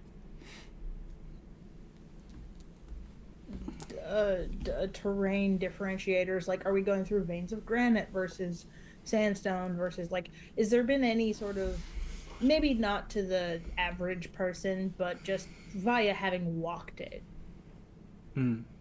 we can tell we're on such and such strata of stone versus, like, are we going down? Is it staying level? Like, what do we seem to be doing generally as a trend? So that's going to be a recall knowledge of some variety. Darklands? I'll allow it. I would love a mining lore or a geology lore, but Darklands works. Cave lore. That works, yeah. Okay. It's because it's a knowledge roll. It's blind. Secret, yes. Blind GM roll. Blind GM, yeah. Yes. Yeah, it is a secret activity or action, which means that you make a blind GM roll. For folk who don't know Pathfinder, if it's knowledge, if the result of the roll isn't obvious, aka you checking your own brain and seeing if you remember, Pathfinder has a mechanic for that where the GM, in person, the GM would roll for you. In Foundry, you just roll blind GM, such that you can't be influenced by knowing you rolled a 2. Okay. You, the player, cannot be influenced by seeing the result of your die. I am really, really curious how that works with pixels. Ooh, do you have to manually click the drop-down menu to select, like, public, private, self, or whatever? So can I do not have permission to create a new token. Hang on. Oh, okay. Not. Stream, you shook the die, and stream rolled. I shook the die.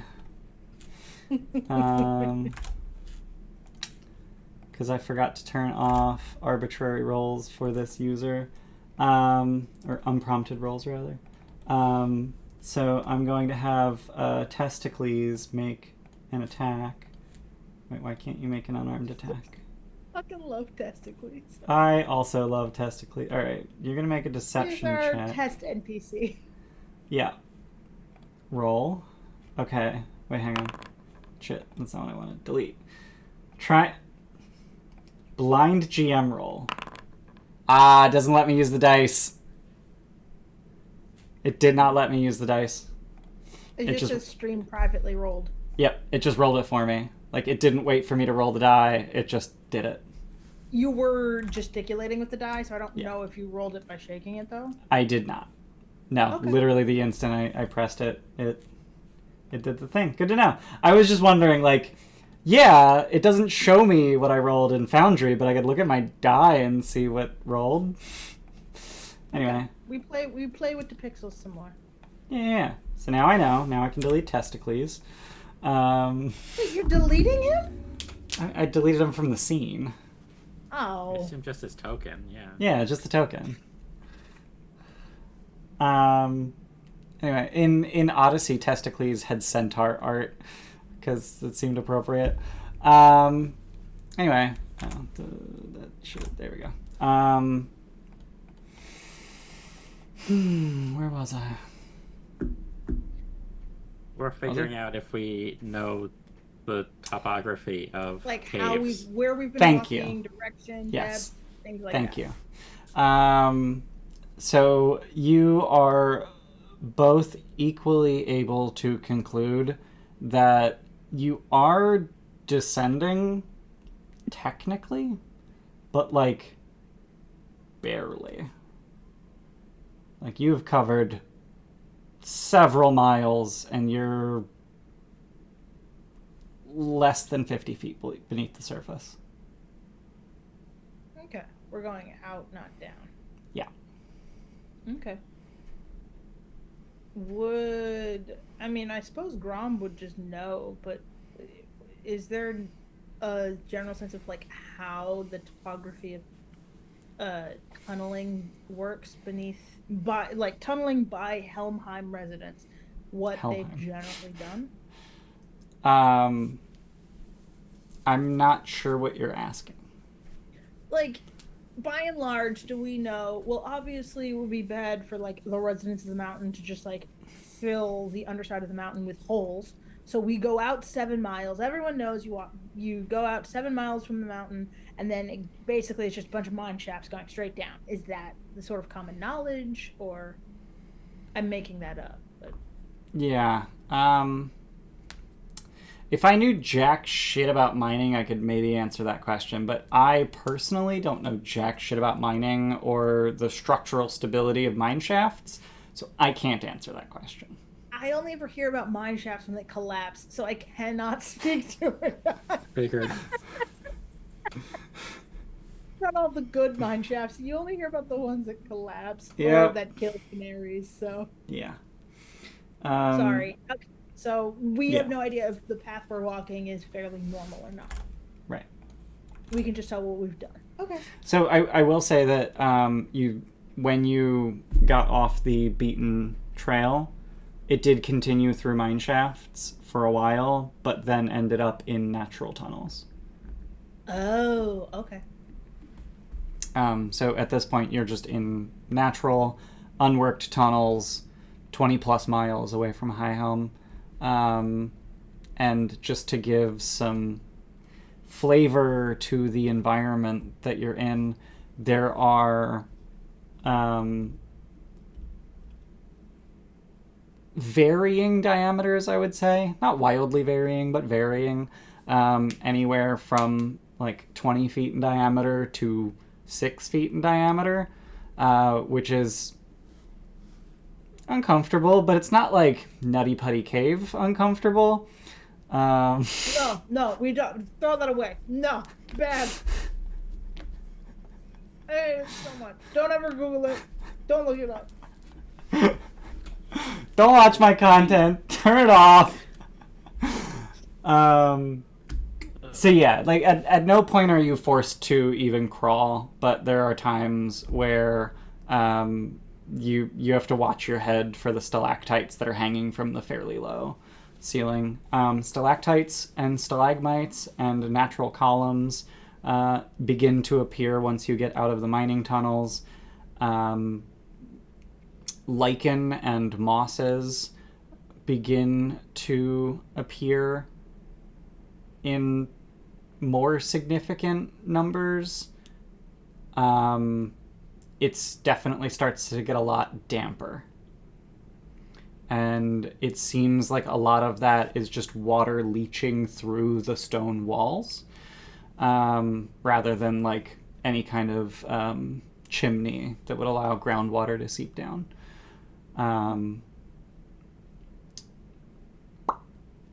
As far as fauna go, I think you're pretty much in the clear here. Okay. What about flora? I just described the moss and lichens. What? Moss and lichens, sorry. Things that are not just wall creepers. No. So they're the floor is hard stone, and anything that requires any kind of root structure wouldn't be able to take hold here. Cool. Okay. Thank you. Yeah. So the first day goes largely without result. You get up the next day, you used your rations, continue moving, and after less than an hour, something very peculiar happens, which is that while you are traveling entirely in the dark, I assume? Yeah. Yeah. Suddenly you become aware of a light behind you. And this is shortly after going through an intersection.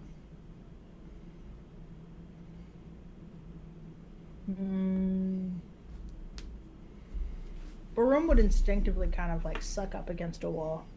Okay. And be like, I don't know if that translates on microphone or not. I apologize. It did. Tight to tight. So Baroom, being a small-ish, well, large-ish mushroom, small. might be able to get away with camouflaging. But for the rest of us, there's no real place to hide, is there? Not really, no. There are some rocks, and there are some slightly larger rocks, and not a whole lot to really hide behind. If we stop, can I assess the light to kind of get a sense of like, is it flickering like torchlight? Is it glowing and like the light spell? I don't remember if that's a spell in Pathfinder or not, or like what's I believe light is a cantrip. Yes. Yeah. What's the vibe of the light? Yeah. Roll perception.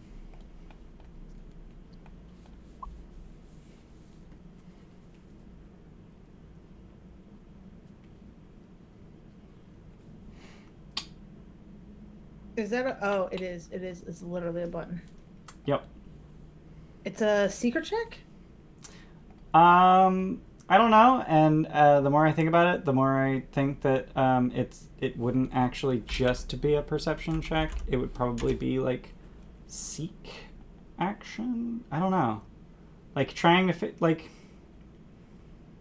I don't know. Like, I'm gonna roll blind perception and leave it at that. Okay, cool. I lied. Can I roll? Can I? Hero point. Yeah, I would like to roll it with advantage. So yeah, that's the weird thing with hero points with blind checks. So normally hero points are used to re-roll. I mean, I guess re-rolling and rolling with advantage are effectively the same thing. Re-rolling just you failed, and I could be wasting a hero point. Right. You could be. I'm willing to do so. Okay.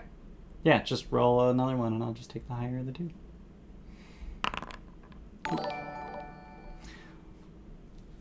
Holy shit, we just got a raid? Got a raid. Fuck yeah. Thank you, Sirius Whimsy, and welcome, everybody. Welcome, all 10 of y'alls. Hell yeah, first time chat from Raider. That's neat. Welcome, everybody. We're playing Pathfinder, and Dave raid. Who's Dave? Do we need to snooze? Yeah, I think we'll snooze. We're about to find out if this torch is friendly. It's a torch, as best you can tell. It's a torch. It is about 50 feet behind you is the intersection, and it's around a corner, and you can see the light spilling. So you can't actually see the torch, but you can see it spilling from a direction that you didn't come from. And it's doing the fire flicker thing. Yeah, it's doing the fire flicker thing. Okay. Yeah. Cool. Yeah.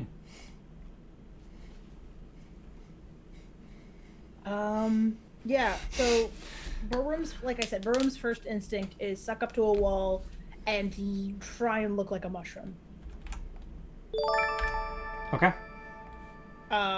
Unless the group insists on continuing to walk, Baroom will stand still. What is the rest of the group's thoughts? I think that we should keep moving because there's nowhere for the rest of us to hide here. Okay. Yeah. Fair. Yeah, with like where we're going, is there any like smaller cracks or crevices branching off from this tunnel, or is this like a fairly solid tunnel we're going through currently? Is there something big enough Squire could fit into? For Squire, absolutely. Yeah, as a tiny creature. Yeah. Yeah. As a tiny creature, there's absolutely somewhere that Squire could hide, which is going to require that Squire roll stealth. As the rest of you, I assume the plan is leave Squire to observe what the fuck is going on while the rest of you can continue. Yeah, that's kind of what I was thinking. Okay. Yeah, he cannot speak to me over long distances, but he can convey emotions. Okay. So he could convey panic or malaise or yeah. I'll say if he's just generally angry, it's probably just normal people. Okay. It's just a baseline state. It doesn't mean anything. Yeah. Okay. So go ahead and give me a hide action, which is going to be a secret stealth check for Okay. Yeah. for Squire. And that should have come off of his sheet. It sure did. Okay.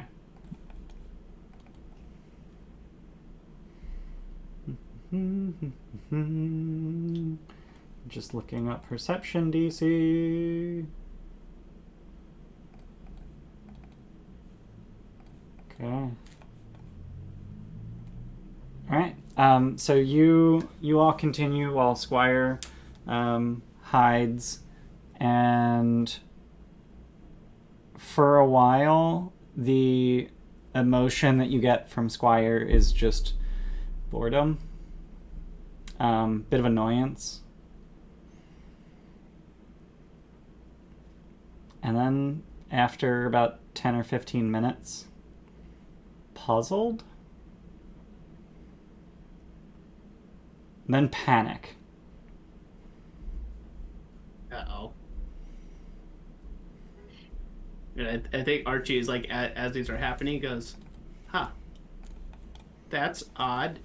He seems oh no, something bad's happening. Something bad's happening. What is Squire's speed? Not a good question. 25 land, 25 flying. Okay. Better than what the Squire's rat is HP. faster than me. He's faster than you, and it's not a rat; it's a ferret. Okay. Very angry ferret that does uncomfortable things. Why is Squire missing hit points? Is that an oversight? Yeah. Oh, I think it's because we 4 days. I think we leveled up and I didn't top them off. Gotcha. All right. Okay.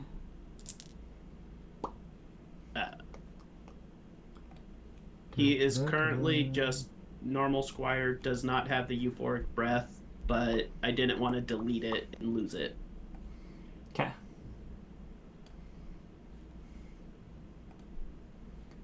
Oh, I get to roll my die. Oh no.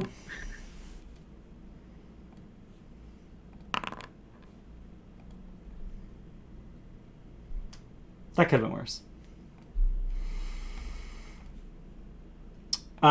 So after about 30 seconds of pure panic, Squire begins to calm down just slightly. Oh, that was supposed to be hidden. What the fuck? That was supposed to be private. No. Oh, I rolled the attack privately, but not the damage. Okay. I see what I did there. Also, I love just looking at the stream. Jordan privately rolled some dice. Aren privately rolled some dice. Matt privately rolled some dice. Juniper privately rolled some dice. All these secret checks are really cool from like a mechanical meets story perspective, but from a aesthetic on stream perspective, yeah, like, it's a little anticlimactic. A little bit, yeah. I mean, unless there'd be a way to let stream see what all the dice are. That is a thing that I could do by letting stream watch my screen rather than a separate stream user's screen. But then you would all have to agree not to look at the stream. We would have to agree to pop out chat and just watch chat. Right. And it's not that I don't trust you to do that, but also, I'm not a huge fan of giving chat all the info. And also, I do a lot of shit on my screen that isn't, like, immediate spoilers. A lot of it's, like, later spoilers. Like, I actually have things on my screen right now that are spoilery. So, anyway, after about 30 seconds of panic, Squire calms down just a little bit, but is... You very shortly hear him? Squire? Him? Them? Truthfully, it's probably them. Cause Okay. Squire is a magical creature. Right. So shortly thereafter, has no gender. You hear them just darting towards you, trying to cover the distance as quickly as possible. Whereupon they can speak to you. Like they have the powers of speech. Yes. Did I give them speech right now? Nope. No. They currently do not have the power of speech. Oh no. Okay.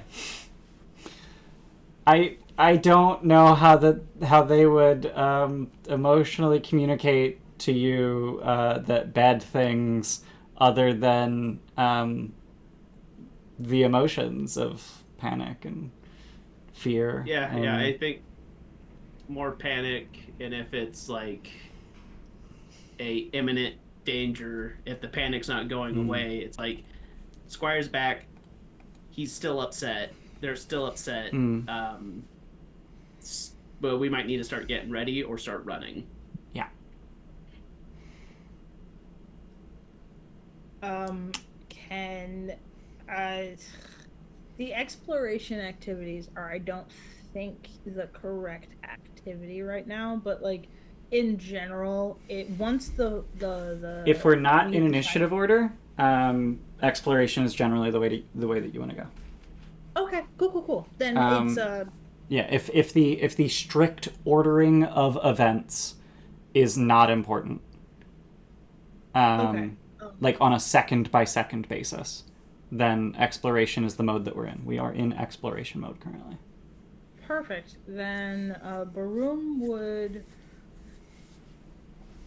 I think I hit search. I didn't mean to hit it. I meant to hit active. Fuck, I'm very sorry. You're good. Baroom would be actively searching for a crevice or a decent jumble of rocks. Something where we could all hide, and then whatever is behind us, we can assess what it is. Mm-hmm. Since we agreed to keep moving, like Baroom pulled against the wall the instant they saw light. The party kept moving, Baroom joined. We're now looking for a place from a safe-ish spot from which to assess the threat, is what Baroom's kind of searching for as an activity. Okay. Okay.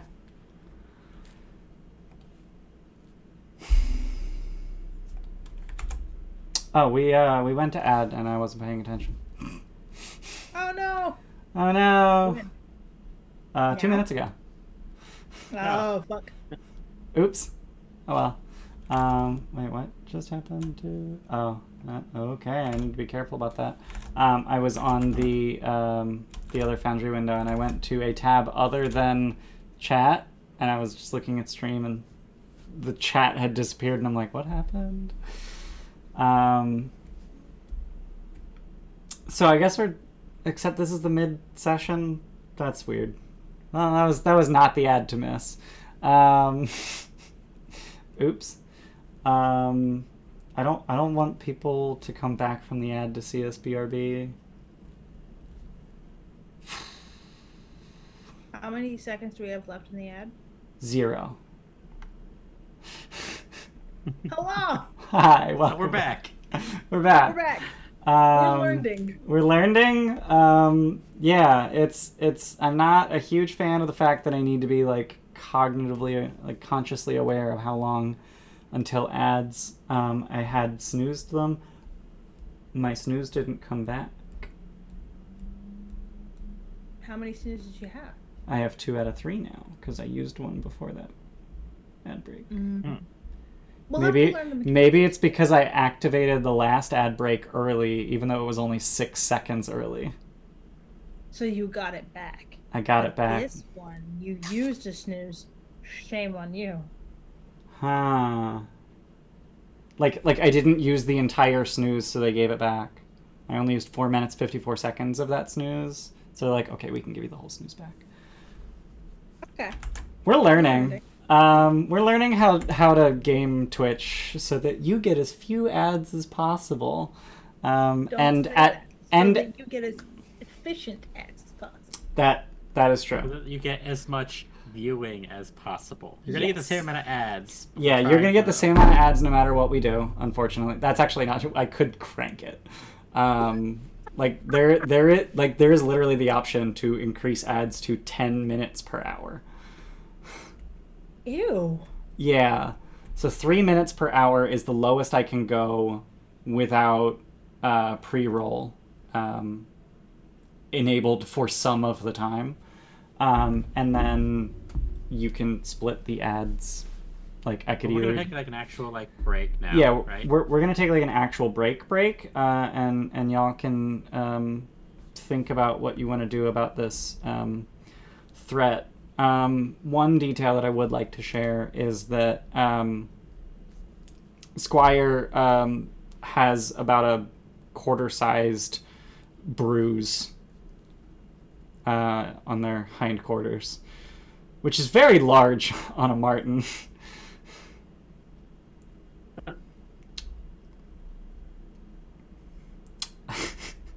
Allie would like to give Aren another hero point. Well, we'll see about that. We're gonna go to break. I'll run another poll.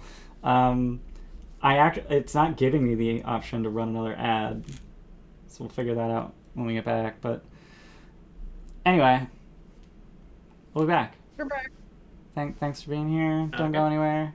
We're gonna get food because we're hungry. Welcome back. We're still playing Pathfinder. Your familiar got attacked by a wild rock that hit them. Just a rock. Fell from the ceiling, probably. Fetch was here the whole time. No, that's a domesticated rock. Oh, right. Excuse me. I specifically said wild rock. Well, you could have meant like It's a a crazy boulder. rock. Yeah. As long as you don't mistake it for an ROC rock. Underground seems unlikely. Probably, yeah. Yeah, so what are you doing about the fact that it appears that you're being followed? I think moving away from the fire torch thing, frantically looking for a nook to hide in. Okay. Yeah. Can I find one? Yes. So let me just get this straight. The idea is to try to figure out how to lose them. Like, Yes. You're assuming that they're following you and you're trying to throw them off your trail, or you're trying to find somewhere to hide to ambush? I was trying to find somewhere to hide to be able to ambush, but like not intending on doing so. Like I don't have malicious intent toward the fire torch people. I'm gonna hide and assess the situation intent. Okay. Which I think is hide and ambush. I think mechanically speaking, that's probably what I'm doing. Okay. Yes, I would like to have more information about them before we decide to ambush, but I would like that to be an option. Yes, Okay. that's the better way to describe it. Okay. So I cannot recall how party stealth works.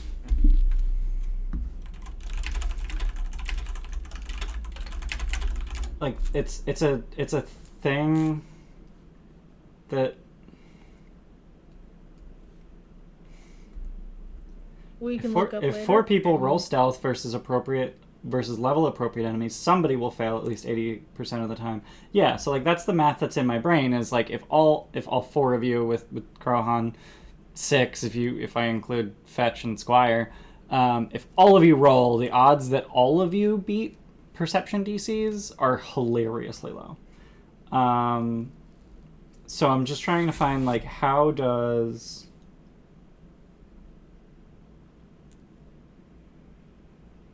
it work? I think what it ends up being is that if you truly wanted to go completely unnoticed, that is what you would need to do. Is avoid notice? Avoid notice is an activity. Activity. Yeah. And I was not taking it. I was taking this search activity, I think, to find a place to hide. Right. I'm kind of assuming that places to hide exist, and avoiding notice is using stealth to find the best place to hide or a sufficient place to hide rather than using like perception to spot a place to hide. Like it's not a matter of spotting it, it's a matter of deciding is this good enough. Okay. My thought is that in order for you to fully avoid notice and like actually allow them to continue past you, that's going to require that everyone roll and you just take the incredibly low odds. I think what's much more likely is that in whatever encounter, whether it's social or combat, you're going to roll stealth for initiative. Yeah. Does that make sense? Yeah, that feels fair. That feels accurate to what we described. Okay. So, the intent then, and what you are able to achieve, is that you find a nook, a crevice, a crossroads, something, where you can essentially turn a corner and get a look at them before they're likely to notice you. Pop down, mushroom body. Yeah. And then you would essentially be required to make a quick decision about whether you want to kill them or engage them in conversation. Yeah. Okay. So I think it might be time to roll initiative. And I don't know. Can I make this encounter not... Let me start an encounter. Unlink from scene. Invisible tokens on the scene. Yeah. Okay. So do you see combat? I unlinked it from the scene. Yeah, so you... Yeah. Cool. And then in the main character sheet, you just have to go through the drop down next to initiative to pick stealth, right? Correct. Yeah. And since Fetch and Squire act on your initiative, I suppose they don't have to roll. I thought Fetch rolled their own initiative. Nope. No, literally when I try to add Fetch to initiative, it says, excluding minion Fetch from initiative. Minions don't get added to initiative. Yeah. What? Button? Why is the button not fucking buttoning? Oh, because it's just underneath the other menu, you asshole. Okay. I rolled a dice. So I used a hero point on mine. Okay. And didn't update it in the tracker. That's annoying. Because I had critically failed, and we don't like that. Yep. Right. How do ties work? Is it dex based or something, or? I believe in the case of all ties players choose. Jordan, please make a note to look into that.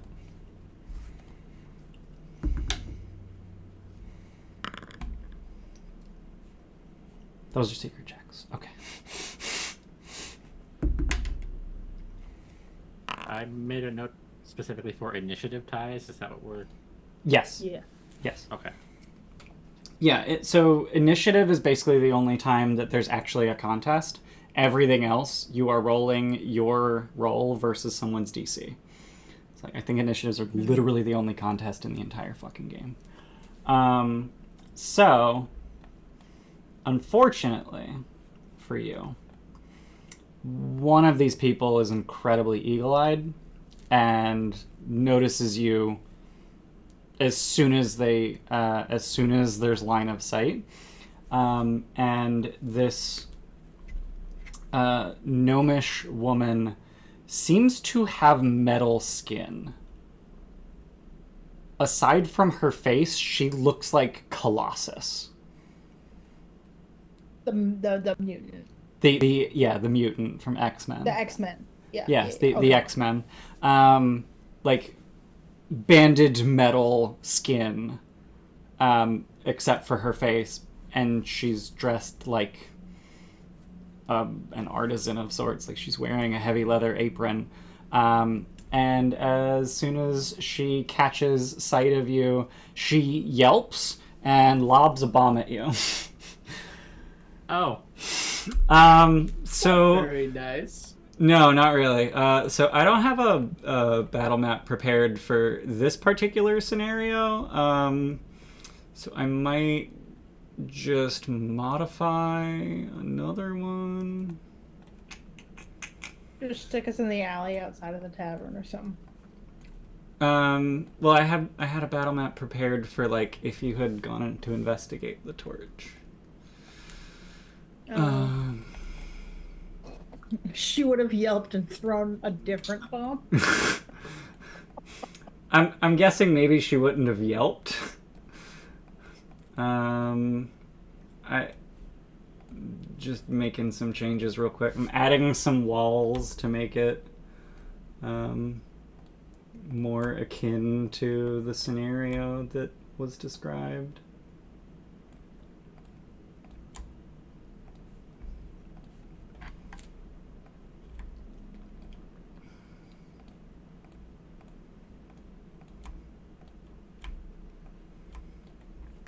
Alright, that should be plenty. I don't know why you're all hidden. That's weird.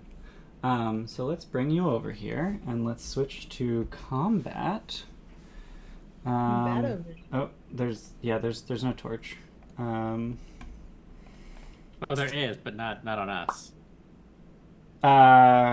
Correct. We all see in black and white, so there can be no other artificial light. Yeah. 1 second. It's one of my favorite things that the Foundry module for Pathfinder just gets is the black and white vision. What was when we were going through the crypt, right? Like we went through after we'd cleared it with an artificial light, and all of a sudden there were colors everywhere. We're like, yeah. Whoa! Look Yeah. at Did you know this tomb is painted? Just gonna adjust these until... Yeah, so that's about how they're arranged. Feel free to rearrange yourselves how you would have like shoved yourself around this corner.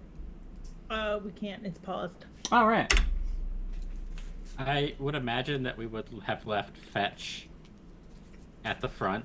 Okay. As I think Rock. Yeah, Baroom and Fetch would have probably been closer to the front because we both are conceivably just part of the environment. Yeah.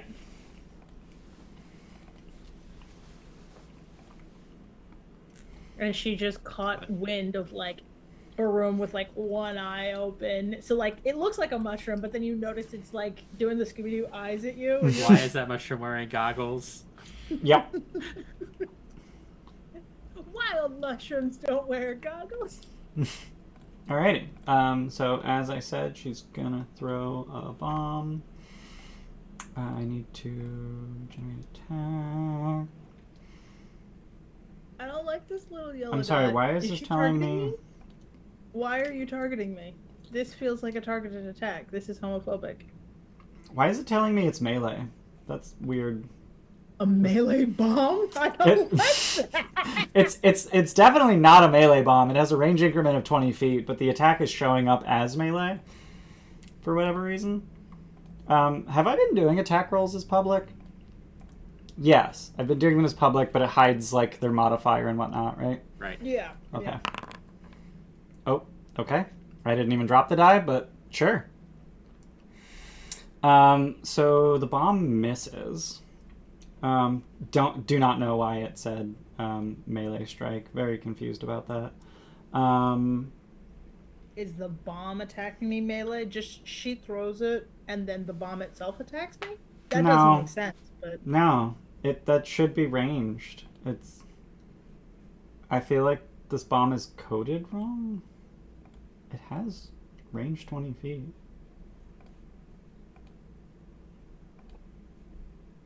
Melee. What the? Okay. I don't know why it says melee, but it's not. She threw it at you. And missed. As she does, the bomb explodes harmlessly on the rock next to you, covering it with sticky goo. sticky goo around here. And then she's going to stride here and then take cover by pressing against the wall. And it's going to be Krohan's turn. Of course, he's all the way in the back. Oh, boy. Now I get Makes to... sense, though, if they were chasing us, because he's leading the way. Yeah. Coward. Yep. Coward. Aid. You're so judgy. We'll see if I warm up to him at some point. Mm-hmm.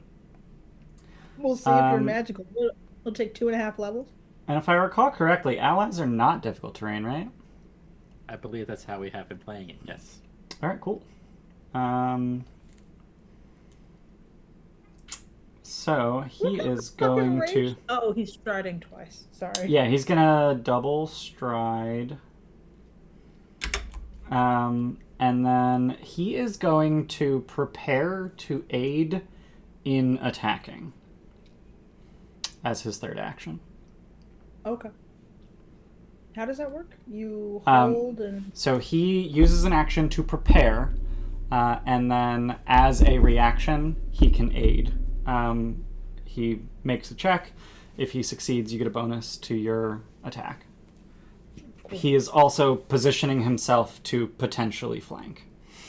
I should probably describe the enemy combatants. So 2 of them are gnomes. One of those gnomes is covered in metal skin. The other gnome is carrying a whip and a sickle. And then there is a human, which is this one, who looks like your stereotypical fucking mercenary. Like, he is just sort of bristling with way too many knives.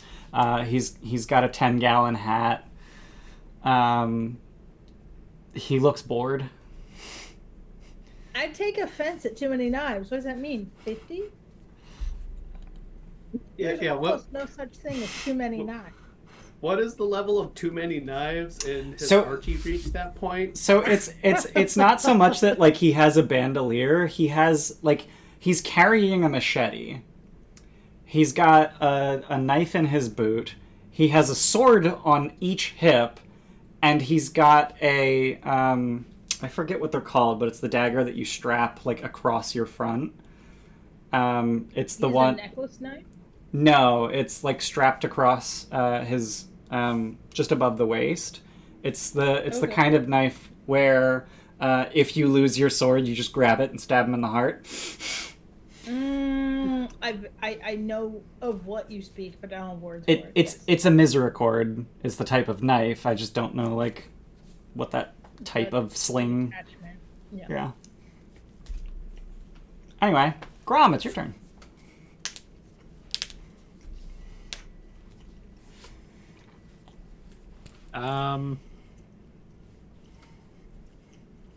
They threw a bomb at us, so I don't think we're gonna attempt to diplome.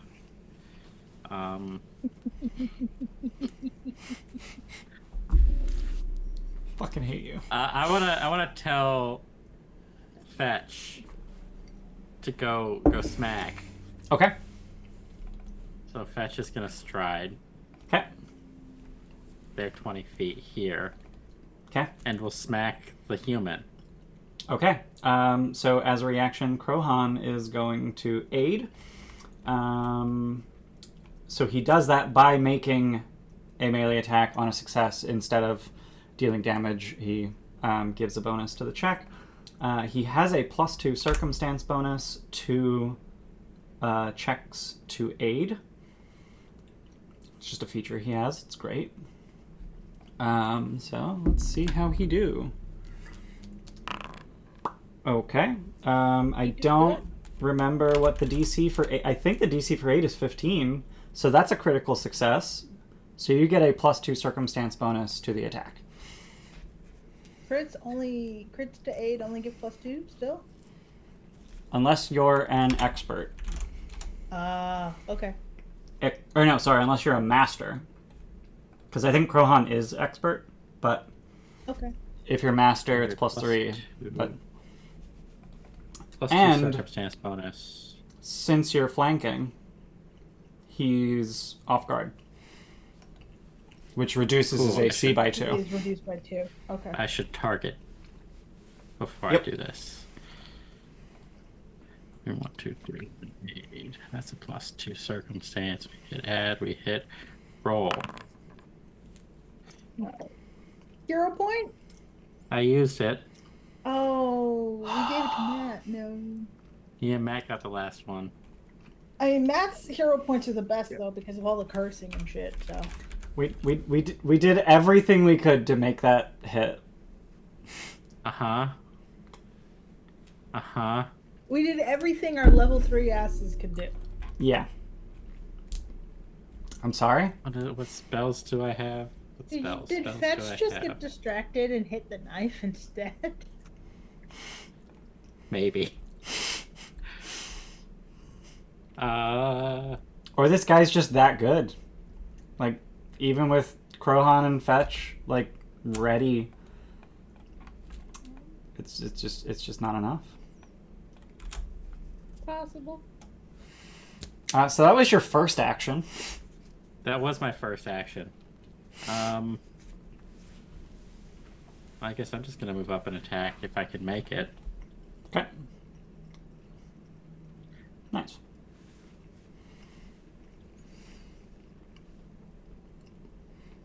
Yeah. Tickle sticker. I didn't target. I got rid of the target. Good job. That's a normal hit and not that is a normal hit. I just assume a 24 would hit. minimum damage. 3 damage. A+ guys, we're doing so great. Killing We're it. doing it. We're doing the thing. Okay, that's all of my actions that I can do. Okie dokie.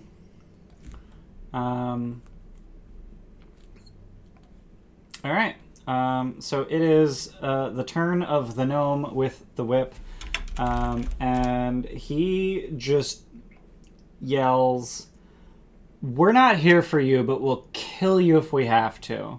And he is going to attempt to demoralize Grom. So he's going to make an intimidation check against your will DC.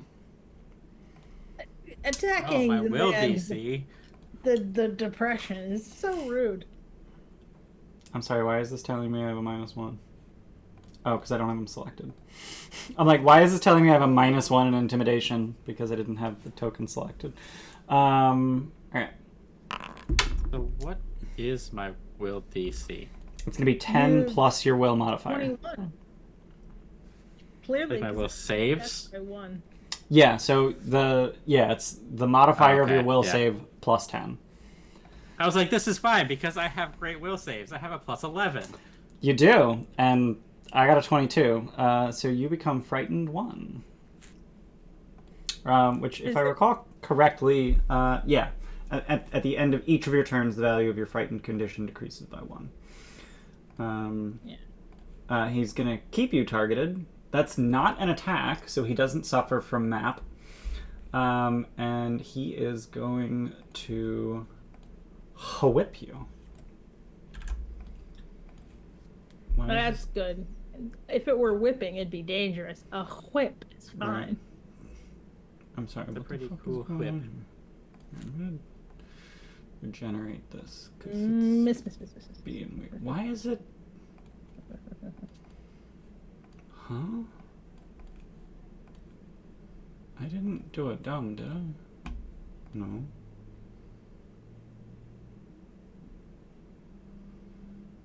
I'm so confused. It's telling me he has an attack mod of X, but it's telling me it's going to roll with an attack mod of X plus 2. And I don't know where that plus 2 is coming from.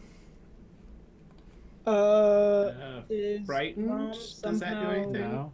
Yeah, is it the frightened? Is it the No, frightened reduces his AC by 1.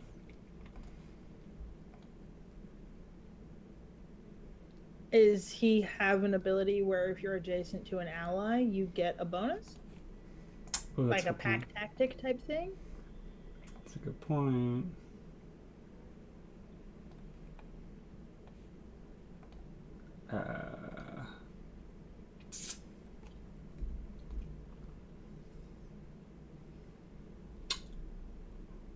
No. I'm so thoroughly confused. I trust the Foundry math enough to say look into it later and kind of go. Okay. Yeah. Jordan, you want to make a note? Why does Ruffian have X plus 2 modifier? Because ruffians do sound like they would have a pack tactic type thing. I don't like that. I take it back. Take it away. And it wouldn't have been a critical hit without the plus 2. I'm sorry. I'm sorry. Why ruffian modifier the way that it is? I don't... Like, that modifier is too high. It says disarm, finesse, magical. Is it a magic whip? It is a magic whip. But it's not a fucking plus 2 whip. No, I'm just saying magical +1 or something, and then It's not. finesse bonus, and then No, like, when I go into the whip, it literally tells me what the attack modifier on the whip is. And then it just doesn't do that. Is it figuring that with strength instead of dex?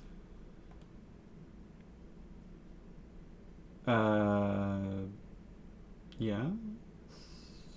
The strength is Finesse high. will let it use. Finesse The strength allows is you to higher? use... Yeah, strength is higher than dex. Finesse allows you to use dex for attack rolls, but not damage. I also don't understand why the fuck is your damage modifier so high. I don't understand this stat block. Oh, that's why. oh, you found it. I found Jordan, it. check the list. Found it. Okay. So I found out why, and not supposed to have that +2. So that is not a critical hit. Not a critical Thank hit. fuck. That said, the magic whip is not functioning properly, because of course not. So I just have to manually add that.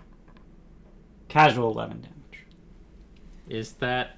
I know it has you choose normal or critical, but did it automatically do critical damage, or is that normal? Like, That's normal damage. is that? I hate that. Like I said, Melee. it's a magical whip. You shouldn't melee. In fairness, none of us should melee. It's true. I don't know what to Okay. do for a third action. I legitimately don't know. Nope, I know. Prepare to aid. Archie, your turn. Okay, I need to dry it out so I can actually see people. Okay. So. Okay. Is it okay if I move like 15 feet, decide then where I want the other 10 feet to go? Yeah. Okay. Because first. You can't interrupt movement with another action, but you can move and then continue to move.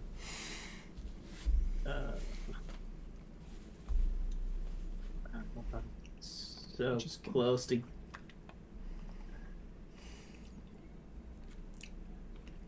So close to being able to get into a good position. What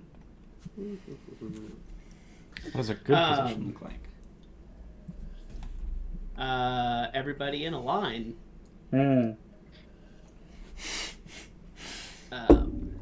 Okay, so Archie will go over here.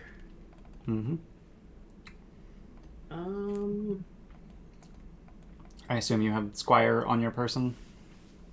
Yeah, Squire's okay. on it. That's why I'm keeping the tokens together. Yeah, that's fine. Saying Grom having gotten punched a couple of times. It's just the once, and it was slashed with a whip across the face. I got yelled at and whipped. Yep. I mean, you were told that they'll kill you if they have to, but you're not the target. How did I phrase it? You're not who we're after? Yeah. We're not here for you, but we'll kill you if we have to. Okay. Yeah. So for actions, I am curious about the metal gnome lady. Okay. For getting information on that, because I can have a.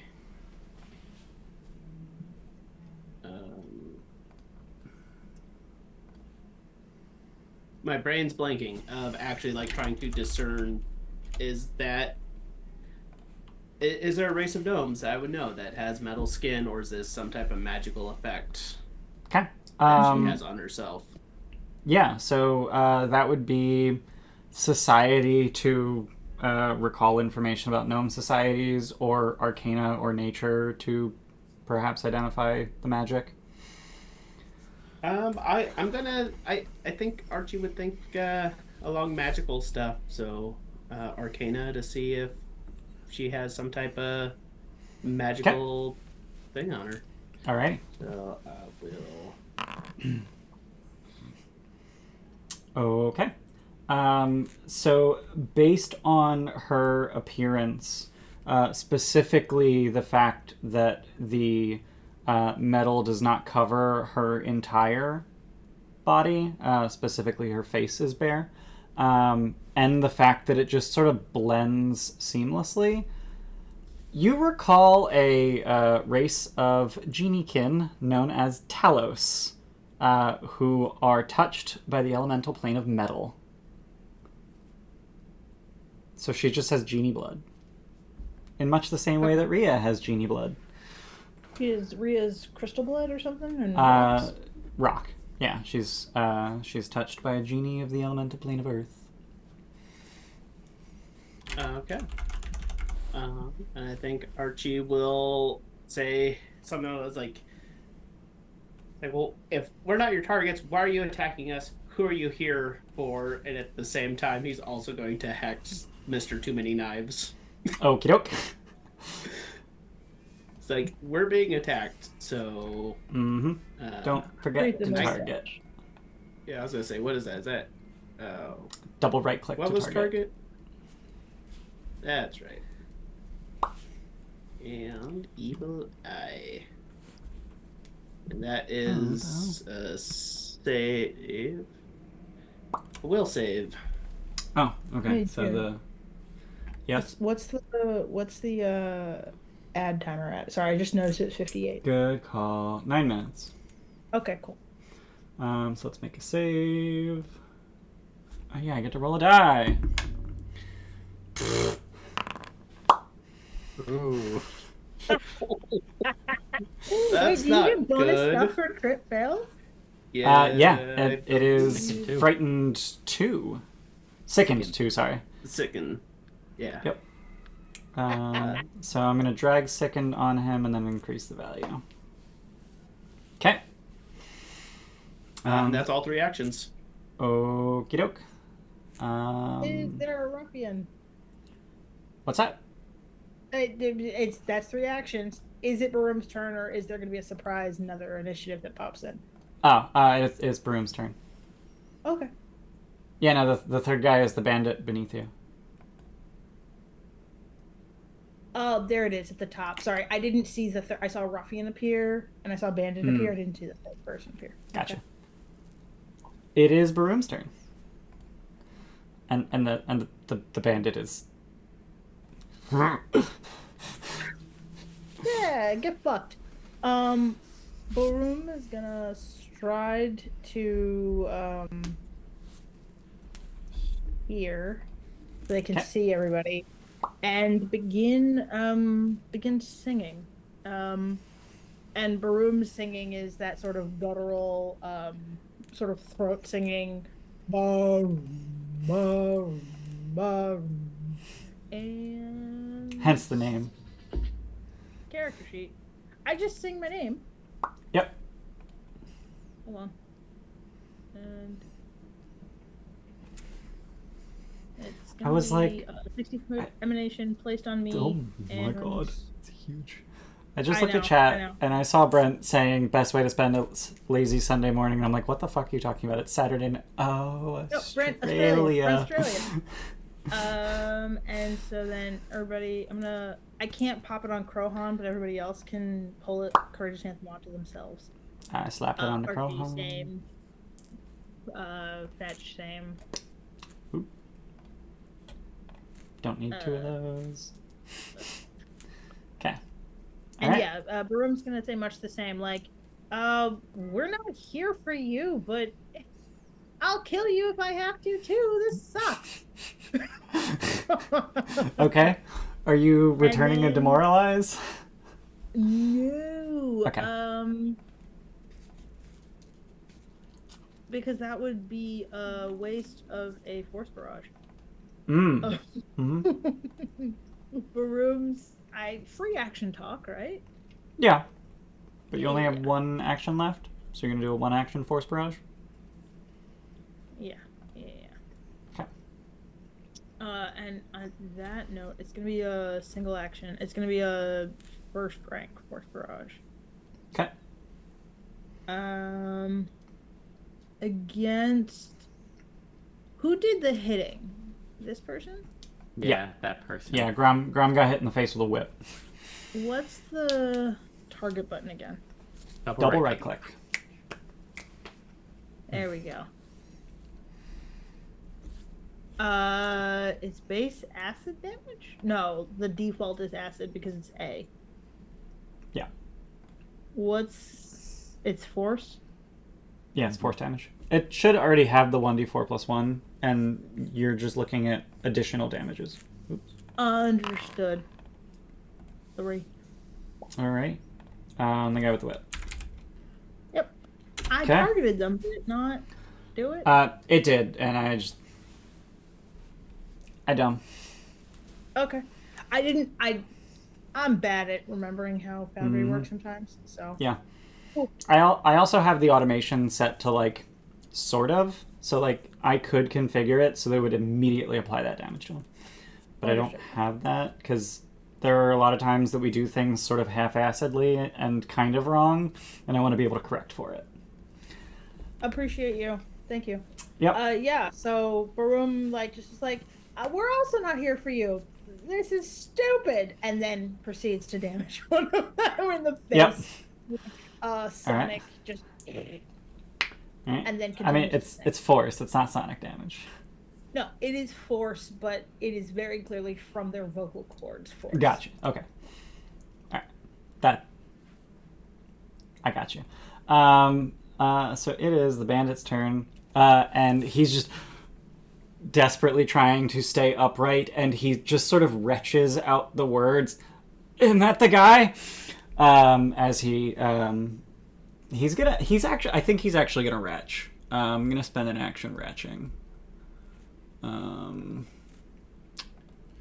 Wait, sickened reduces Everything. it reduces the fortitude save with which he tries to. Oh my god, It's that's self-perpetuating. evil. Sucks. You know that thing where you vomit into the toilet and the act of vomiting hits your gag reflex to make you vomit more? No, I don't know what that's like. What the fuck? Okay, let's You roll don't know what this. it's like where you're Okay, so sick yeah, you have not happening. Got puke on my shoes now. What the fuck, dude? Yeah. You so poor Fetch. Now we have to wash the rock after this fight. He's going to step back and then he doesn't have actions for that. Alright, I guess he's not stepping. No, he's definitely stepping. He's just not going to do that thing. And step is no opportunity attack. Oh, wait, no, opportunity attacks are weird. No one gets them. Attack of Opportunity is a feat that I believe is automatically granted to fighters at level 1, but it might actually just be a level 1 fighter feat that you have to pick. And then there are several other classes that have it available as a feat at level 6. And none of your classes are among them. He's actually just gonna throw his machete. No, he's not. He has so many knives. Why not? Reasons. He's actually going to step here. Knife, big knife. No, he's going to step here, and he's going to swing at Fetch. Not the baby boy. Fetch has a hilariously low AC. He does, and now he's off guard, because flanked. What the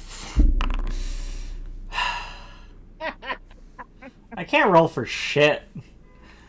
I didn't even manage to take into account the flanked there. That's neat.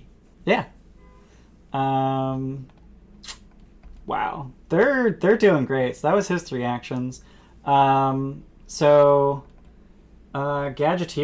goes. Pause for ads. Yes, we should pause for ads. At the top of the round, we got a minute until ads. So I'm just gonna hit run 3-minute ad. We're gonna go for a short break and grab some water or go to the bathroom. We'll be back in like 3 minutes. BRB. Everyone get water. Welcome back. We're doing combat things. We just argued about what is living. Jordan won the poll. Jordan gets a hero point. So Jordan now again has 1 hero point. Okay, top of the round. So in reply to the other guy, the Gadgeteer says, "Yep, that's the guy," and lobs a bomb at Archie. Archie? At Archie. Unfortunately, I believe you are further than... Damn it, you're further than 20 feet away. Which would mean a -2. Rohan was the asshole? Sorry. So I think she needs to step, which sucks. Yeah. Is it a 3-action bomb? No, but like I don't want to use an action moving. I want more actions. Oh, yeah, okay. So that's her 3 actions is step over, pull out a bomb, throw a bomb. So let's throw a bomb. Oh no, Archie, what did you do? I can't roll for shit. Thank God. Thank all the gods. Specifically Grundonar right now. It's Krohan's turn. I think he's actually just gonna start doing a murder. Yeah, do a murder, dude. You're better than us at that. So he's gonna stride over here, and in doing so, he's going to trigger an attack of opportunity. No one does those. He does those. So I don't actually know how reaction timing works. Jordan, make a note. So I don't know where in the movement that he would actually be attacking, but at no point in the movement is he flanked, so I don't think it actually matters right now. But we are going to whip him.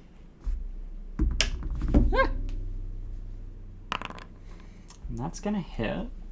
And it's dumb and didn't add the extra die. 9. Does Crowhorn look okay? He looks fine.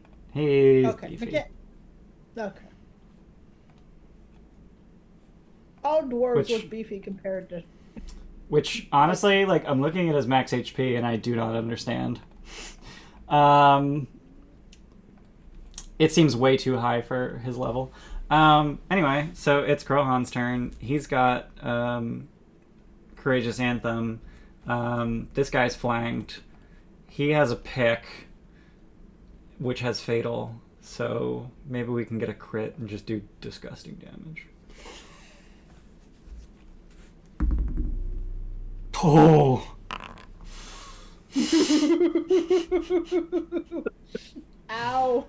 Okay, Crowhorn, damage die. Don't roll 1. So Fatal increases the size of your die before doubling, and then adds another die after doubling. So his normal damage is 1d6 plus 2. Sorry, yeah, his normal damage is 1d6 plus 2. Now 1d2. It's now 1d10 plus 3, thanks to Courageous Anthem, doubled, plus another 1d10. You skip 1d8? Yeah, it's a fatal D10. Yeah, so specifically. pick is Fatal D10. Oh, it's fatal d10. Oh, understood. That's some chunky fucking damage. That's real big chonky, yeah. Is the ruffian alive still? He is. He's not looking great. Is that the guy? You know what? Fuck it. We're going map. Like, honestly. Okay. Well. Baroom. That tracks. Fuck off. Come on, you win some, you lose some, bud. You win some, you lose some. Okay. He wasn't expecting the first one because he had just hit with the whip and thought, nobody's stupid enough to come closer to me after that. Yep. Alright. Oh god, someone's stupid enough to come closer to me after that. Yep. Does Grom. Grom have to save against fear? Because if No. you get a bonus. At the end of this round, it will go away. It just goes away, yeah. The save is to not get it in the first place? Yes. Oh, For okay. frightened. Yeah. So I'm gonna tell Fetch to knock out the guy that Crowhorn hit. Okay. So we're going to attempt to hit non-lethally. Is that a thing that I can do? That is a thing. So typically, unarmed attacks have the non-lethal trait. It does not appear that Fetch's fist attack has non-lethal. Cool. Which means that in order to attack non-lethally, you can attack non-lethally with any weapon by giving yourself a -2 circumstance penalty. Okay, and that's going to be offset by the +2 for him being off guard. So off guard actually reduces his AC by 2, but yeah. Okay. Reducing the AC just means it can stack with other things in a way Yes. that it couldn't So if it was a minus. I Okay. will go ahead and add the -2 circumstance just Yes. so it figures properly. Yes. You should do that. -2 circumstance for that reason. Punch. Oh Nope. dear. Well, and then he needs Hero to point? get out of there. No, but we'll just get out of there. So he's gonna move here, Okay. Yeah, okay. and then I am going to. I'm assuming that was a step. Yes. Okay. I forget there's different movements, but yeah, he's only having to move a little bit to clear. Yep. I'm gonna spout. Okay. So we're gonna do here. Okie doke. And I'm gonna cast this Blowing 'em up. to Yeah, give you blow a 'em up. button. I love buttons. Suddenly, water. Eh. Let me see more. Fuck off. Oh, fuck right off. What's wrong with you? Pixels roll worse. Fuck you, Pixels. So it is a basic save. basic save, so the Gadgeteer still takes half damage. Okay, so I will roll damage. But you take no damage on a critical success. Holy shit, that's 3d4 damage? Oh, it's heightened. Huh? Okay, yeah, cool. Nice. Alright, so she takes half. Is What the is fuck? She didn't actually lose health? Hang on. that sounds like Why did that do that thing? Did it do it against the ruffian? No, it No. okay, that's just coded badly. Okay. Now she took damage. Well, that's my actions. That's my 3 I actions. was gonna say, yeah, is that a 2 spell? Yeah, Yep. so that's Or the 2 2 action action spell. So, Okay. end of my turn, I lose frightened. Yep. Correct? Okay. Correct.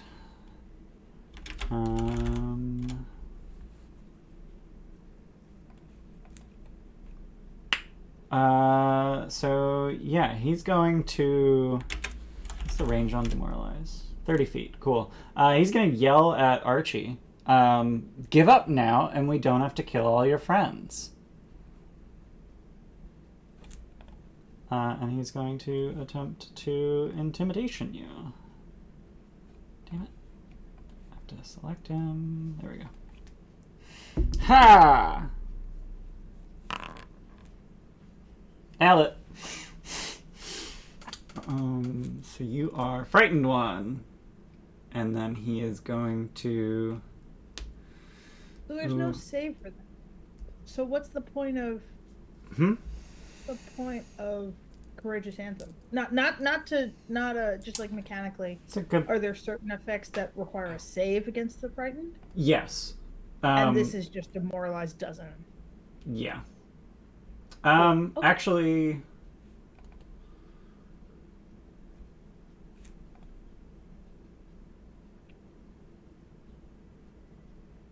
Wait. So Demoralized would only Archie's be hang on. Archie's will save is +7, but it's saying here the DC is 19. So does Courageous Anthem helping? I think so, but I'm wondering where the other +1 came from. Let me look at it. I think it did increase your will DC, but I don't know where the other +1 would have come from. Is it a gnome thing?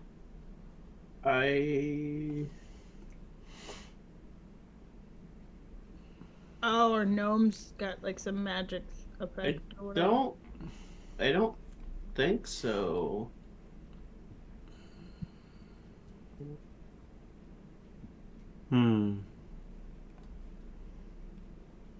I don't Add it know to the where- list. Why is Archie's will DC 19 versus Demoralize? But yeah, like you can see in chat that the intimidation check did come from Demoralize, and Demoralize has the fear trait. So if Courageous Anthem was going to affect it, it would have. Still wasn't enough. You are frightened. Yeah, it's only a +1 status bonus to attacks, damage rolls, and saves against fear effects. So maybe that's a will save upped. Cool. Yeah. Okay. I'm just not sure why it was 19 instead of 18. Because his... Cool. Oh! I'm dumb. I know why. Your will save right now is +7 because I already added Frightened to you, so it was decreased by 1. Your will save is normally +8. The DC was 19 because of Courageous Anthem. Cool. You can take it off the list, Jordan. And then he's going to walk over, and then he is going to whip Archie. It's not Who's whipping Archie? The ruffian. Oh, fuck, no! There's no opportunity attacks. It's bullshit. Yep. Perfect critical because you're frightened.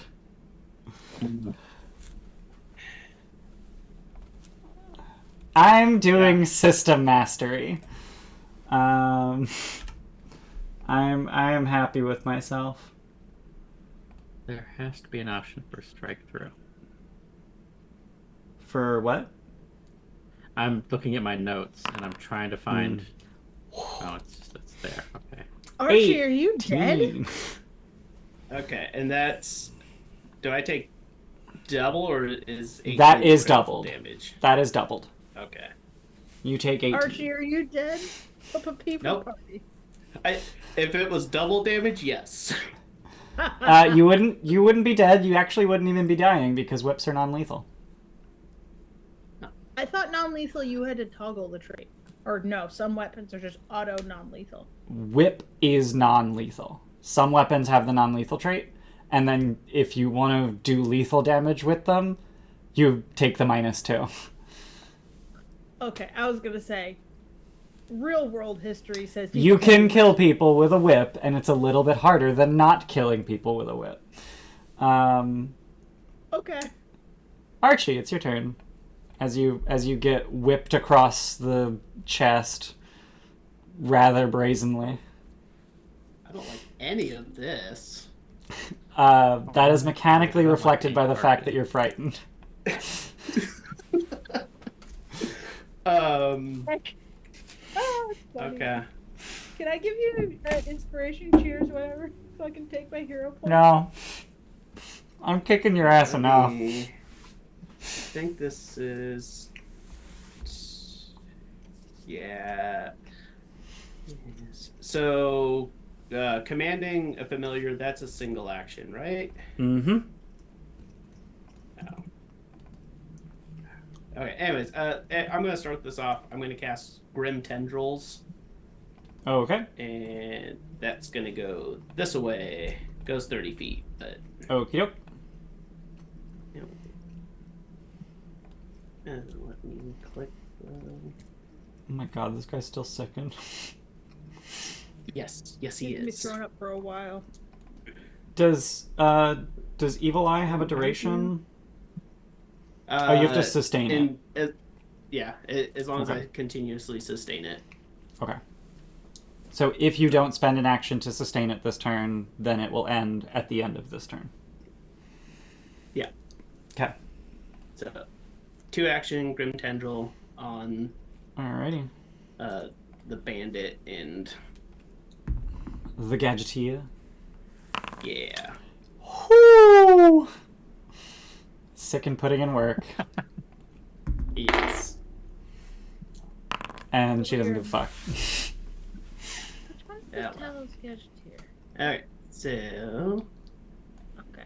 No, if I hover over them, their spot in the initiative highlights. Mm. And vice versa. That would- If you hover over initiative, the token lights up. Oh, that's efficient. That's more efficient than me just going through each enemy. Yep. okay. Does Grim So, Tendrils the- do anything else? It adds bleed. Okay. So the Gadgeteer takes half damage, no bleed. The bandit takes the bleed. It's bleed 1. Okay. Persistent damage, 1 bleed. Yeah.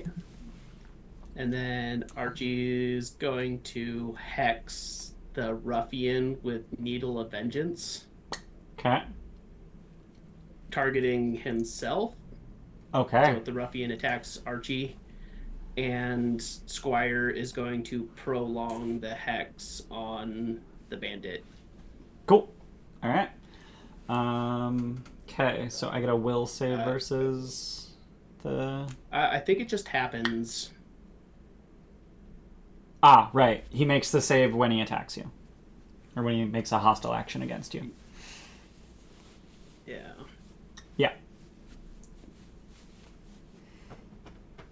Yeah. Yeah. Okay. So he And it's is 3 actions. needled. Is there a... There's no status I can put on him? Okay. All right. No. Baroom. Titan +1. That's actually pretty good. It scales decently. It does scale decently. All right, so I have to sustain. Heighten +1 is 2 mental? Mm-hmm. Why is mental a little calculator, by the way? I find that offensive. My brain does not have calculators inside of it. I believe the calculator is actually the symbol for persistent damage. I don't know why it's... So, I believe the reason it's saying increase by 2 is because of... no, it does go up by 2. I hover over 2, though, and it says 3, which means it does 1? When you hover over 3, it says 2. Yeah, I do the same, and it does... yeah, I was about to say. So, I'm reading the spell on Archives and Ethos. It's, by default, it's 2 damage. Heightened +1 increase the damage by 2. So it should be 4, but it's actually increased by 1 because of Courageous Anthem. So it's 3 + 2. It's 5 right now. Because you're casting it as a second rank because it's a focus spell. So it's actually 5. Is there a limit on number of rank spells you can cast per turn? No. Okay, cool. Just the 3 action limitation? 3 action limitation, and also witches can only cast 1 hex spell per turn. Oh, okay. That's a witch thing, though. Yeah. Yeah. Everybody's using Courageous Anthem rather effectively. Yep. So, I'm actually not certain if Courageous Anthem works on that particular thing. So, Baroom is going to continue. Baroom. Okay. And they are going to. Fuck it. Can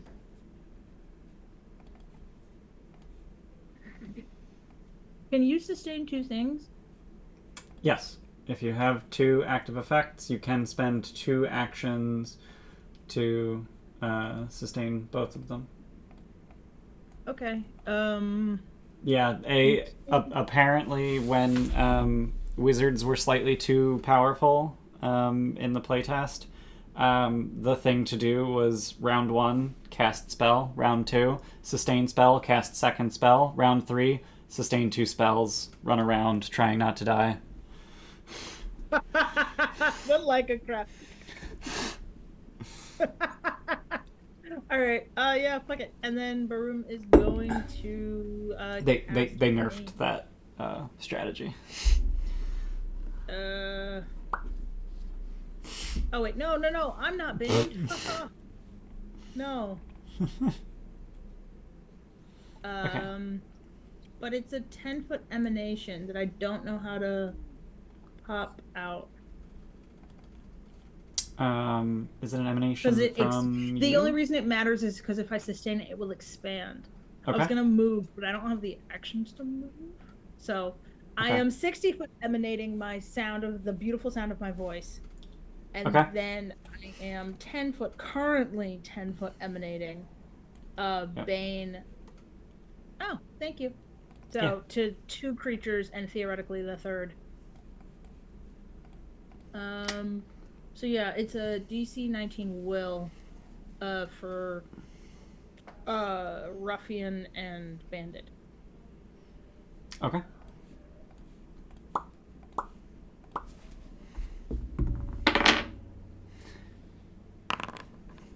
The worst part about Pixels is having to wait for the roll to register after I roll it before I can go roll another thing. Yeah. So they both fail.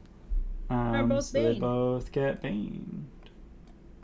This dude is sickened, bleeding, and baned. He is straight up not having a good time. He is straight up He was not so having a good time. casual at the start of it, and that I think frightened us enough to target him with all the statuses. Yep. He's just the biggest target. Oh, like physically from a height perspective? Yes. Are you Yeah. No, I'm a dwarf. I mean, You're the tallest sorry. person here. Yep. Humophobic? So that was 3 actions. Bandit's turn. Bane is a 2-action spell. My fear would have gone away. All right. Yes, Frighten My would have Frighten. fallen off. Yeah. At the end of your turn. I'm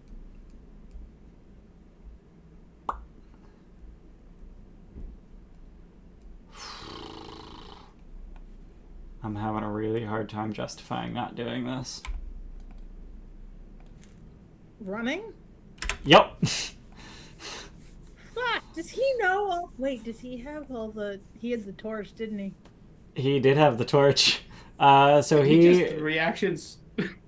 he just 3 actions strode the fuck away. And Krohan can tell you later that he mutters, "This isn't fucking worth the money."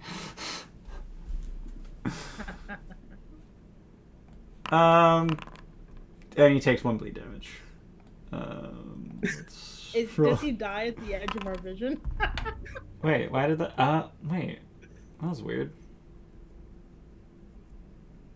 To save just- against the bleed. Yeah, but it didn't let me roll. It just did it. That was weird. So he's still bleeding.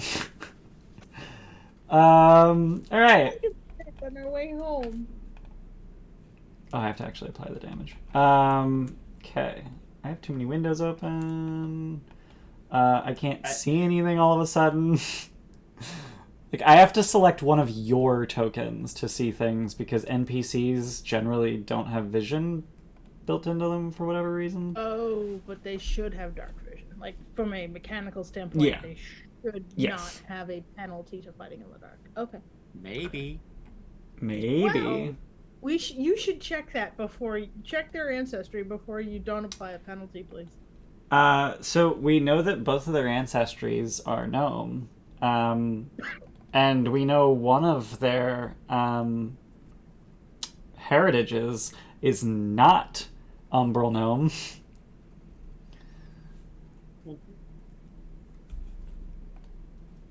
Gnomes So- have low light vision as standard. Umbral gnomes gain dark vision. Yep. I don't know what the plane of metal looks like though. So I don't know. What do you mean? I don't know what kind of vision genies have. Good fucking. Does she have dark vision? Where do I even see that? I don't know where that is.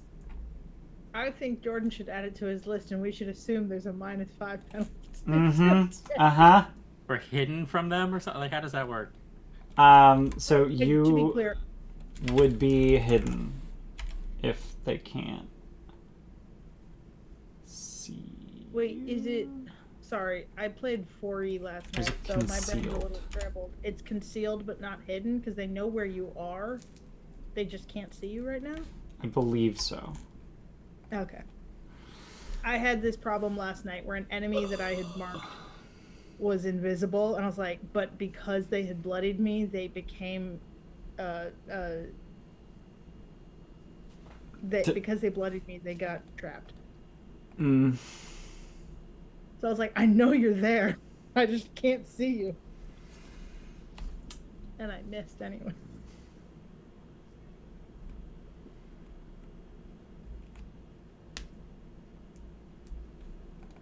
Do you have... I don't know what their character sheets look like, but for us, dark vision is on every tab. It shows on the left-hand side of the sheets. Yeah, my sheet looks very different. NPCs are dumb. I assumed. NPCs are dumb. Oh, but it's like right below perception. Okay. Yeah. Is everyone an Oh, expert in found perception? it. There's special senses. Okay. Cool. Tight. So she's going to raise her shield and throw a smoke ball at her feet. Oh, what an asshole. I have recipes for that. We should kill her, maim her so she can't leave, and then ask her for all of her alchemy recipes so that Archie can learn more. Can you use alchemist recipes to And she's going to pull out. Oh no! It would have been an action to pull out the smoke ball. Fuck. All right, that's all. That's all three of her actions. Krohan's turn. Who does have dark vision, and he's gonna take advantage of this bane and I guess if you're. Is he effectively blinded?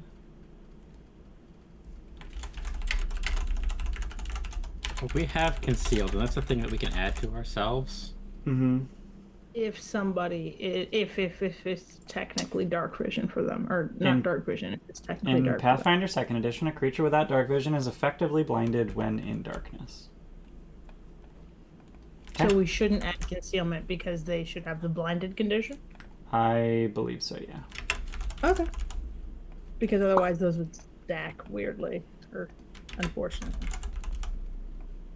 That said, she has concealed because she's in the smoke ball. Which is a separate concealment. Yeah. So anyway, Krohan is gonna attack this guy with his pick. Ah! Do the crit again.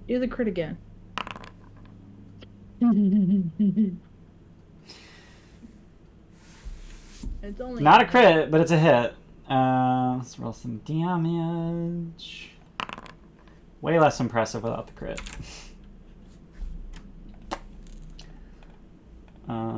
Oops. I think you just Give it hit to them twice. too many times. Yeah, I was Yeah. gonna say you gave it. Yeah. I did. Let's get rid of that. Okay. I think Krohan's gonna aid. He's gonna prepare to help someone attack him. Grom.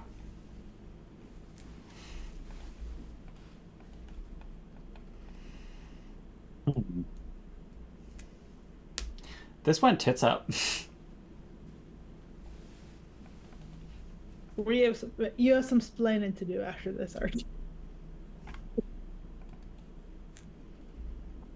What can Grom do? What does Grom have? Spell slots. Also, Grom a do spear. have spell slots. That is a thing that Grom have.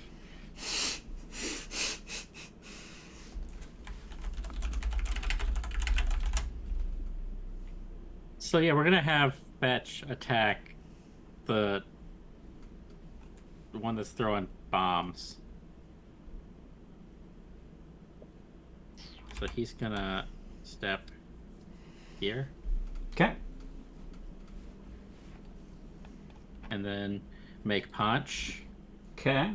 I have to make a flat check, right? Because concealed. And that may automatically happen since she has the concealed status, as long as you target her. I don't know if that'll automate. Okay. Let's find out.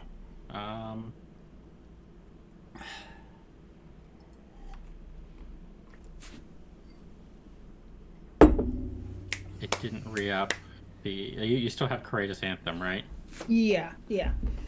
What's the status bonus? Oh yeah, it's marked as expired because we didn't reapply the Sorry. condition. No, it's fine. Roll. It didn't add the DC 20 or DC 5 flat check. Okay. I wouldn't have been able to attack anyway. Okay. Cool beans. And you think she had been able to attack, you'd have missed. Yeah. All right. Grom is going to use Gouging Claw. Okay. on this motherfucker right here because we're tired of his bullshit. Alright, so Krohan is going to make a pick attack to aid.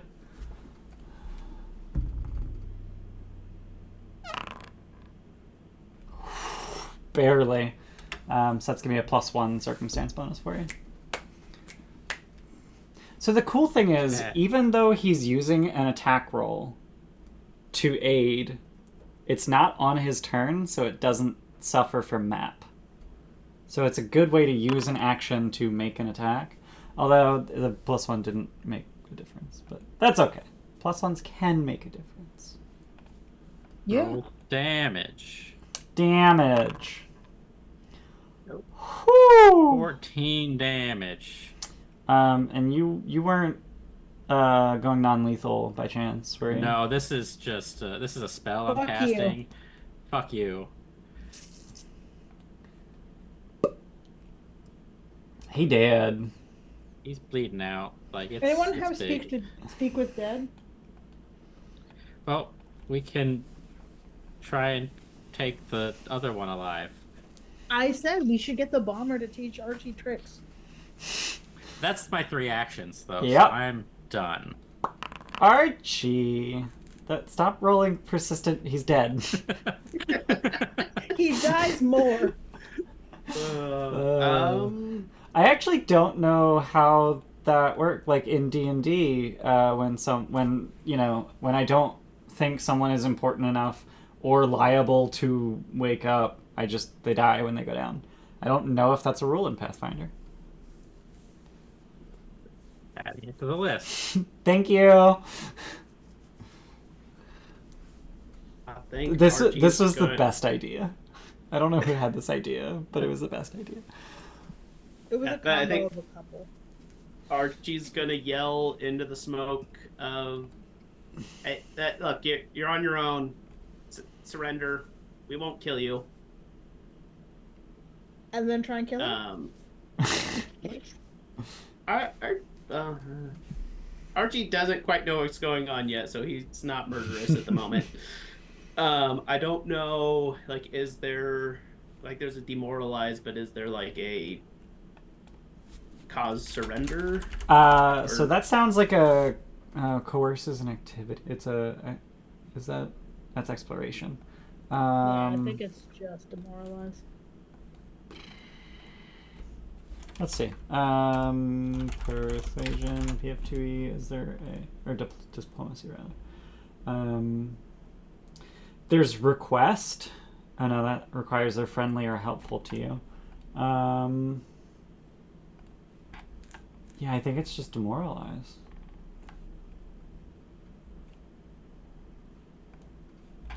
Yeah, I'm...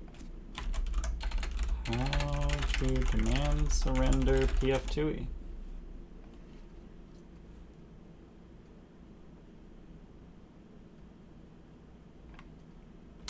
Don't know, can't find it very quickly, add it to the list. For now, I think the best you can do is demoralize. Okay, so... I'm assuming you're not great at that. Probably not. +1 intimidation, yeah, no. Yeah, so do I guess just make an intimidation roll, or... I mean, it would be demoralize. Would be the way that you use intimidation in combat.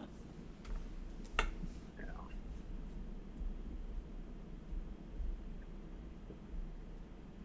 I guess, is there...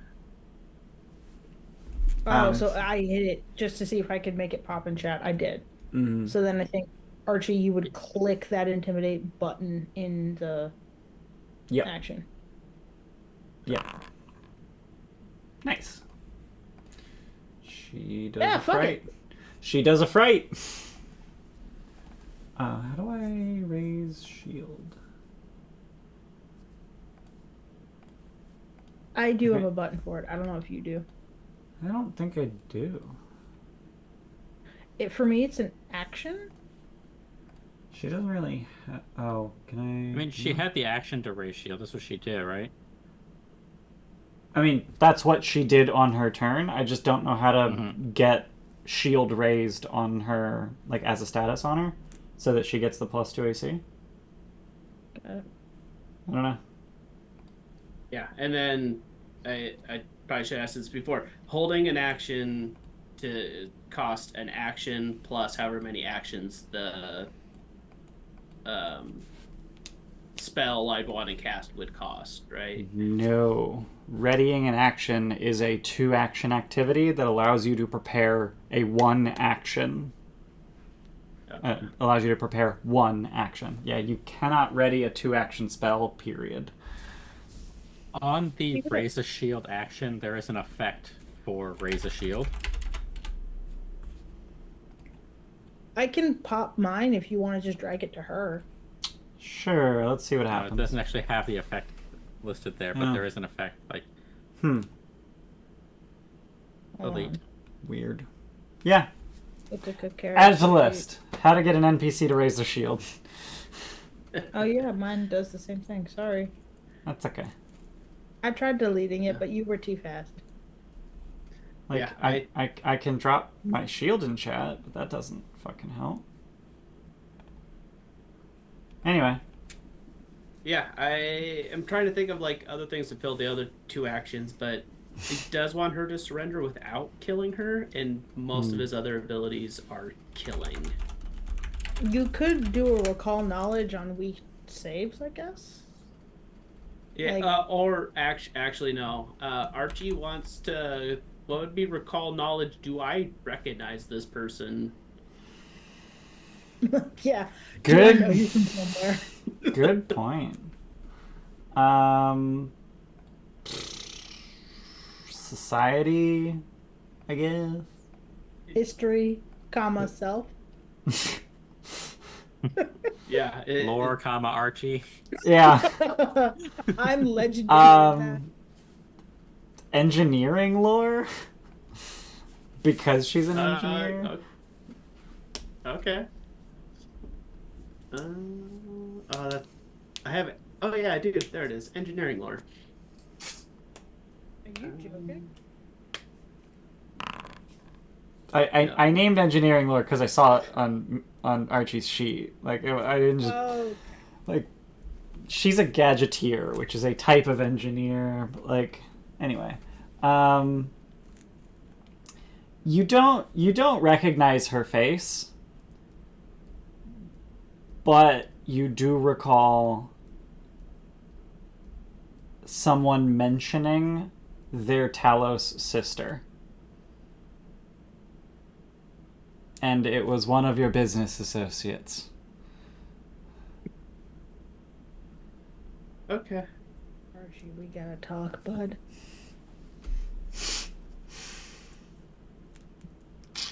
You still have 1 action. It's fine. Archie's gonna stride Okay. Alrighty. over here. Baroom. Okay, Baroom is going to... Oh, wait, hold on. How far? What's the... Ooh, that's a good... Are you looking at Bane? Goes up by 10 feet per sustain. If I sustain it, yeah. Yeah. But this goes 30 feet. I'm just double checking. She's... Yeah, okay, cool. So Baroom will sustain it, so it should increase by 10 feet. She is obviously the only one left to be affected. Yep. And Bane is all attack rolls. That's a Will will save. save. Yeah, succeed a will save. Can you slap that in chat so I have a button? Yeah.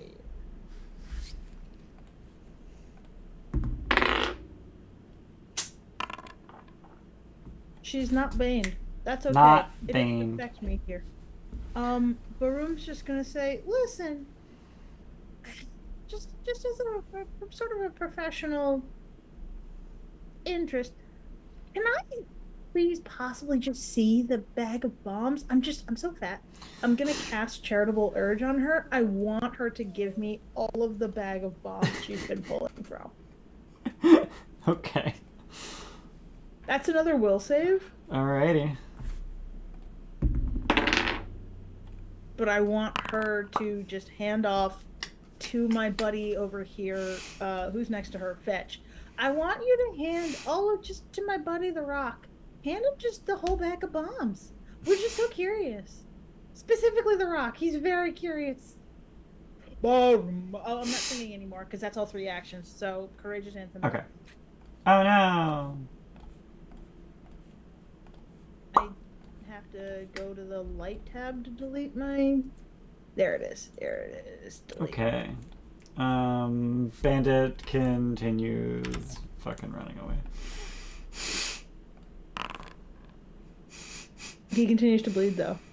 He does. Is he dead yet? I don't know.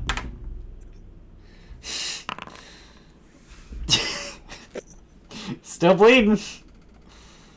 We'll be able to find him. Just follow the fucking trail of blood.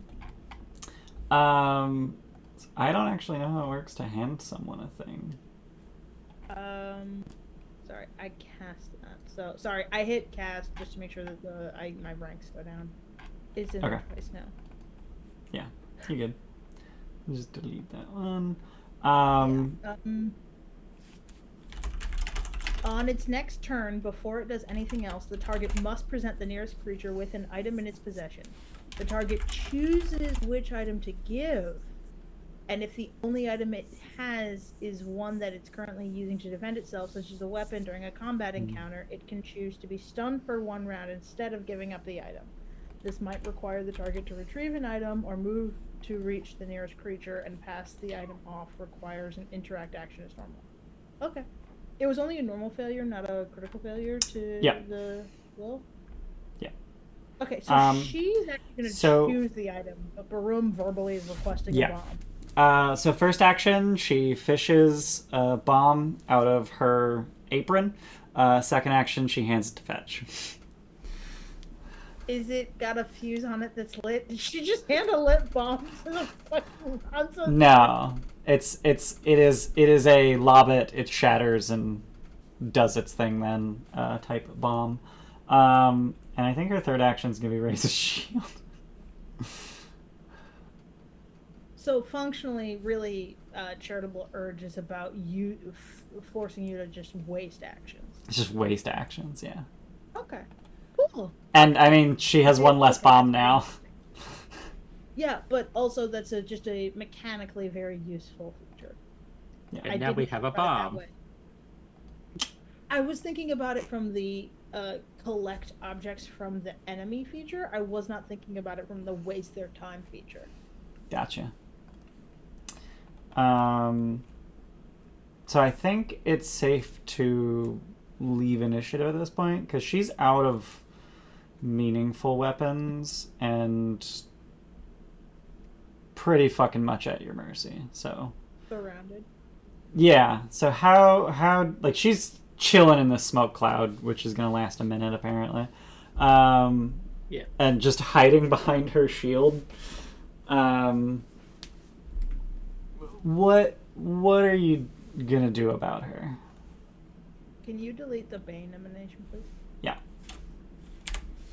Just for the purposes of having colors and whatnot, yeah.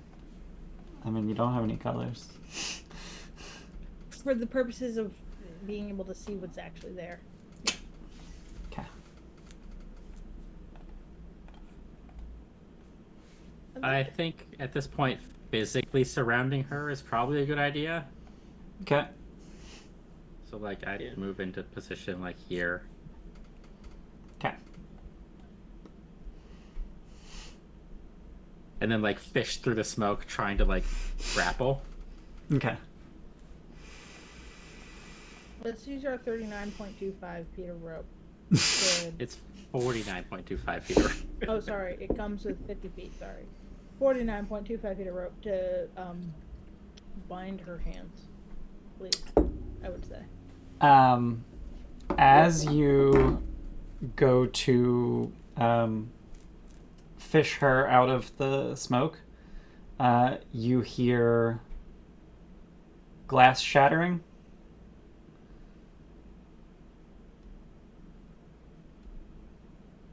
and then gurgling. Oh, fuck. Baroom would try and fish her out faster and be like, medicine check. She's doing the suicide shit. Can I do that? Like, that's my thing. Sorry, to clarify, Baroom has no medicine skills. Baroom would just shout, medic, do the medic thing. Okay. Baroom wouldn't do it. They would just encourage you to. Yeah, this would become more frantic. I have to get her out of here so that I can see what the fuck she's doing. Mm-hmm. Okay. So first I actually have to make a save for her against the thing she just did against herself. Whoops, that's not what I wanted to do. I wanted to make that private.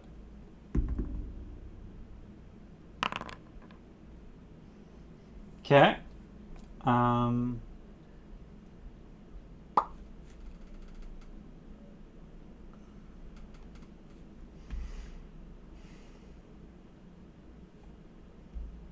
There we go.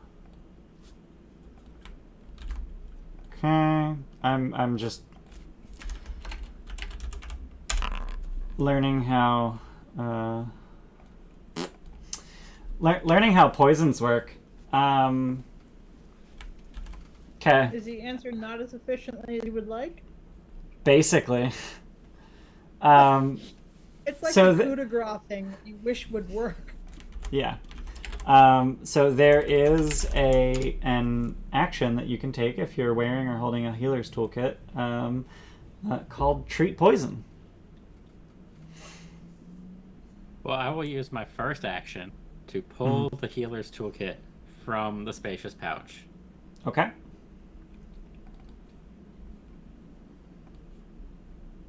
And then I will treat poison. Okay.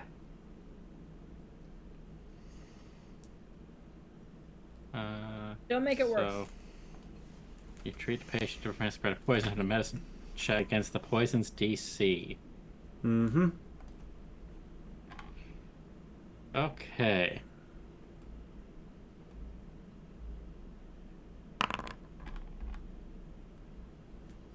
That's a really low number on the die, so I am going to hero point that. Okay. This actually isn't a secret check, so I would have been able to tell you that a 17 is a failure, and I'm also able to tell you that a 28 is a critical success. The DC was 18. Poison.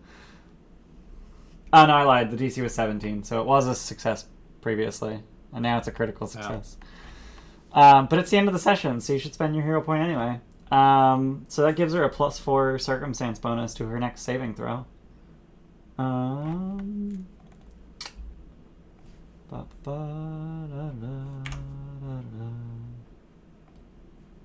we can't fix the poison. We can just make her better at it. You make her better at resisting it.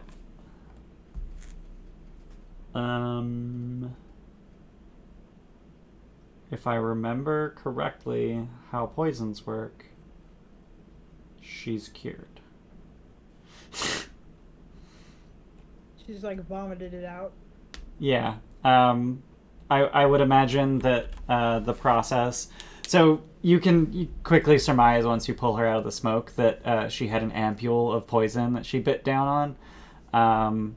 And you're able to just fish it out of her mouth and basically just scrape her tongue clean. Gross. The toolkit is important so that you don't get the poison on you. She just sort of lies there staring at you, fully conscious. You don't get to go that easily. I will think that I used my crowbar to scrape the poison from her tongue. Does she have a tongue? She can't tell us things if she doesn't have a tongue, Rob. Fuck? And I wasn't too forceful with it. It's just got a nice flat edge, and it's better than using a knife. No, a knife is explicitly better. A knife is sharp, a crowbar's nice and blunt.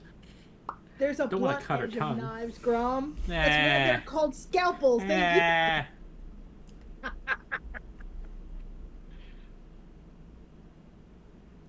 She also threw bombs at us, so this might have been a little bit of that aggression working its way into the medicine.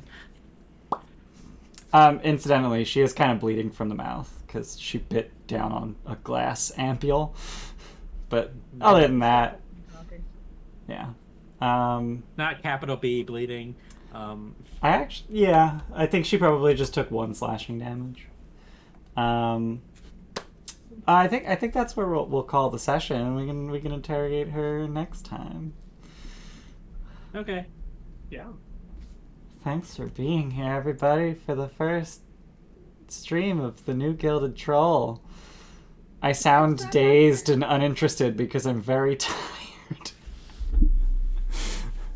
I just realized that my tone of voice was very flat and bored, and I'm like, that's not the emotion I'm feeling. Autism. Thank you, everyone, for being here. Autism. Honestly, kinda, yeah. I don't know if Jesse's autistic. Oh, we all have something. It's a spectrum. Thank you, everyone, for being here. Thank you, people who showed up and left. We have 15 viewers right now, which is insane. Thank you, everyone, and we'll see you next time. Next week. Next week, yeah. Bye. Next week.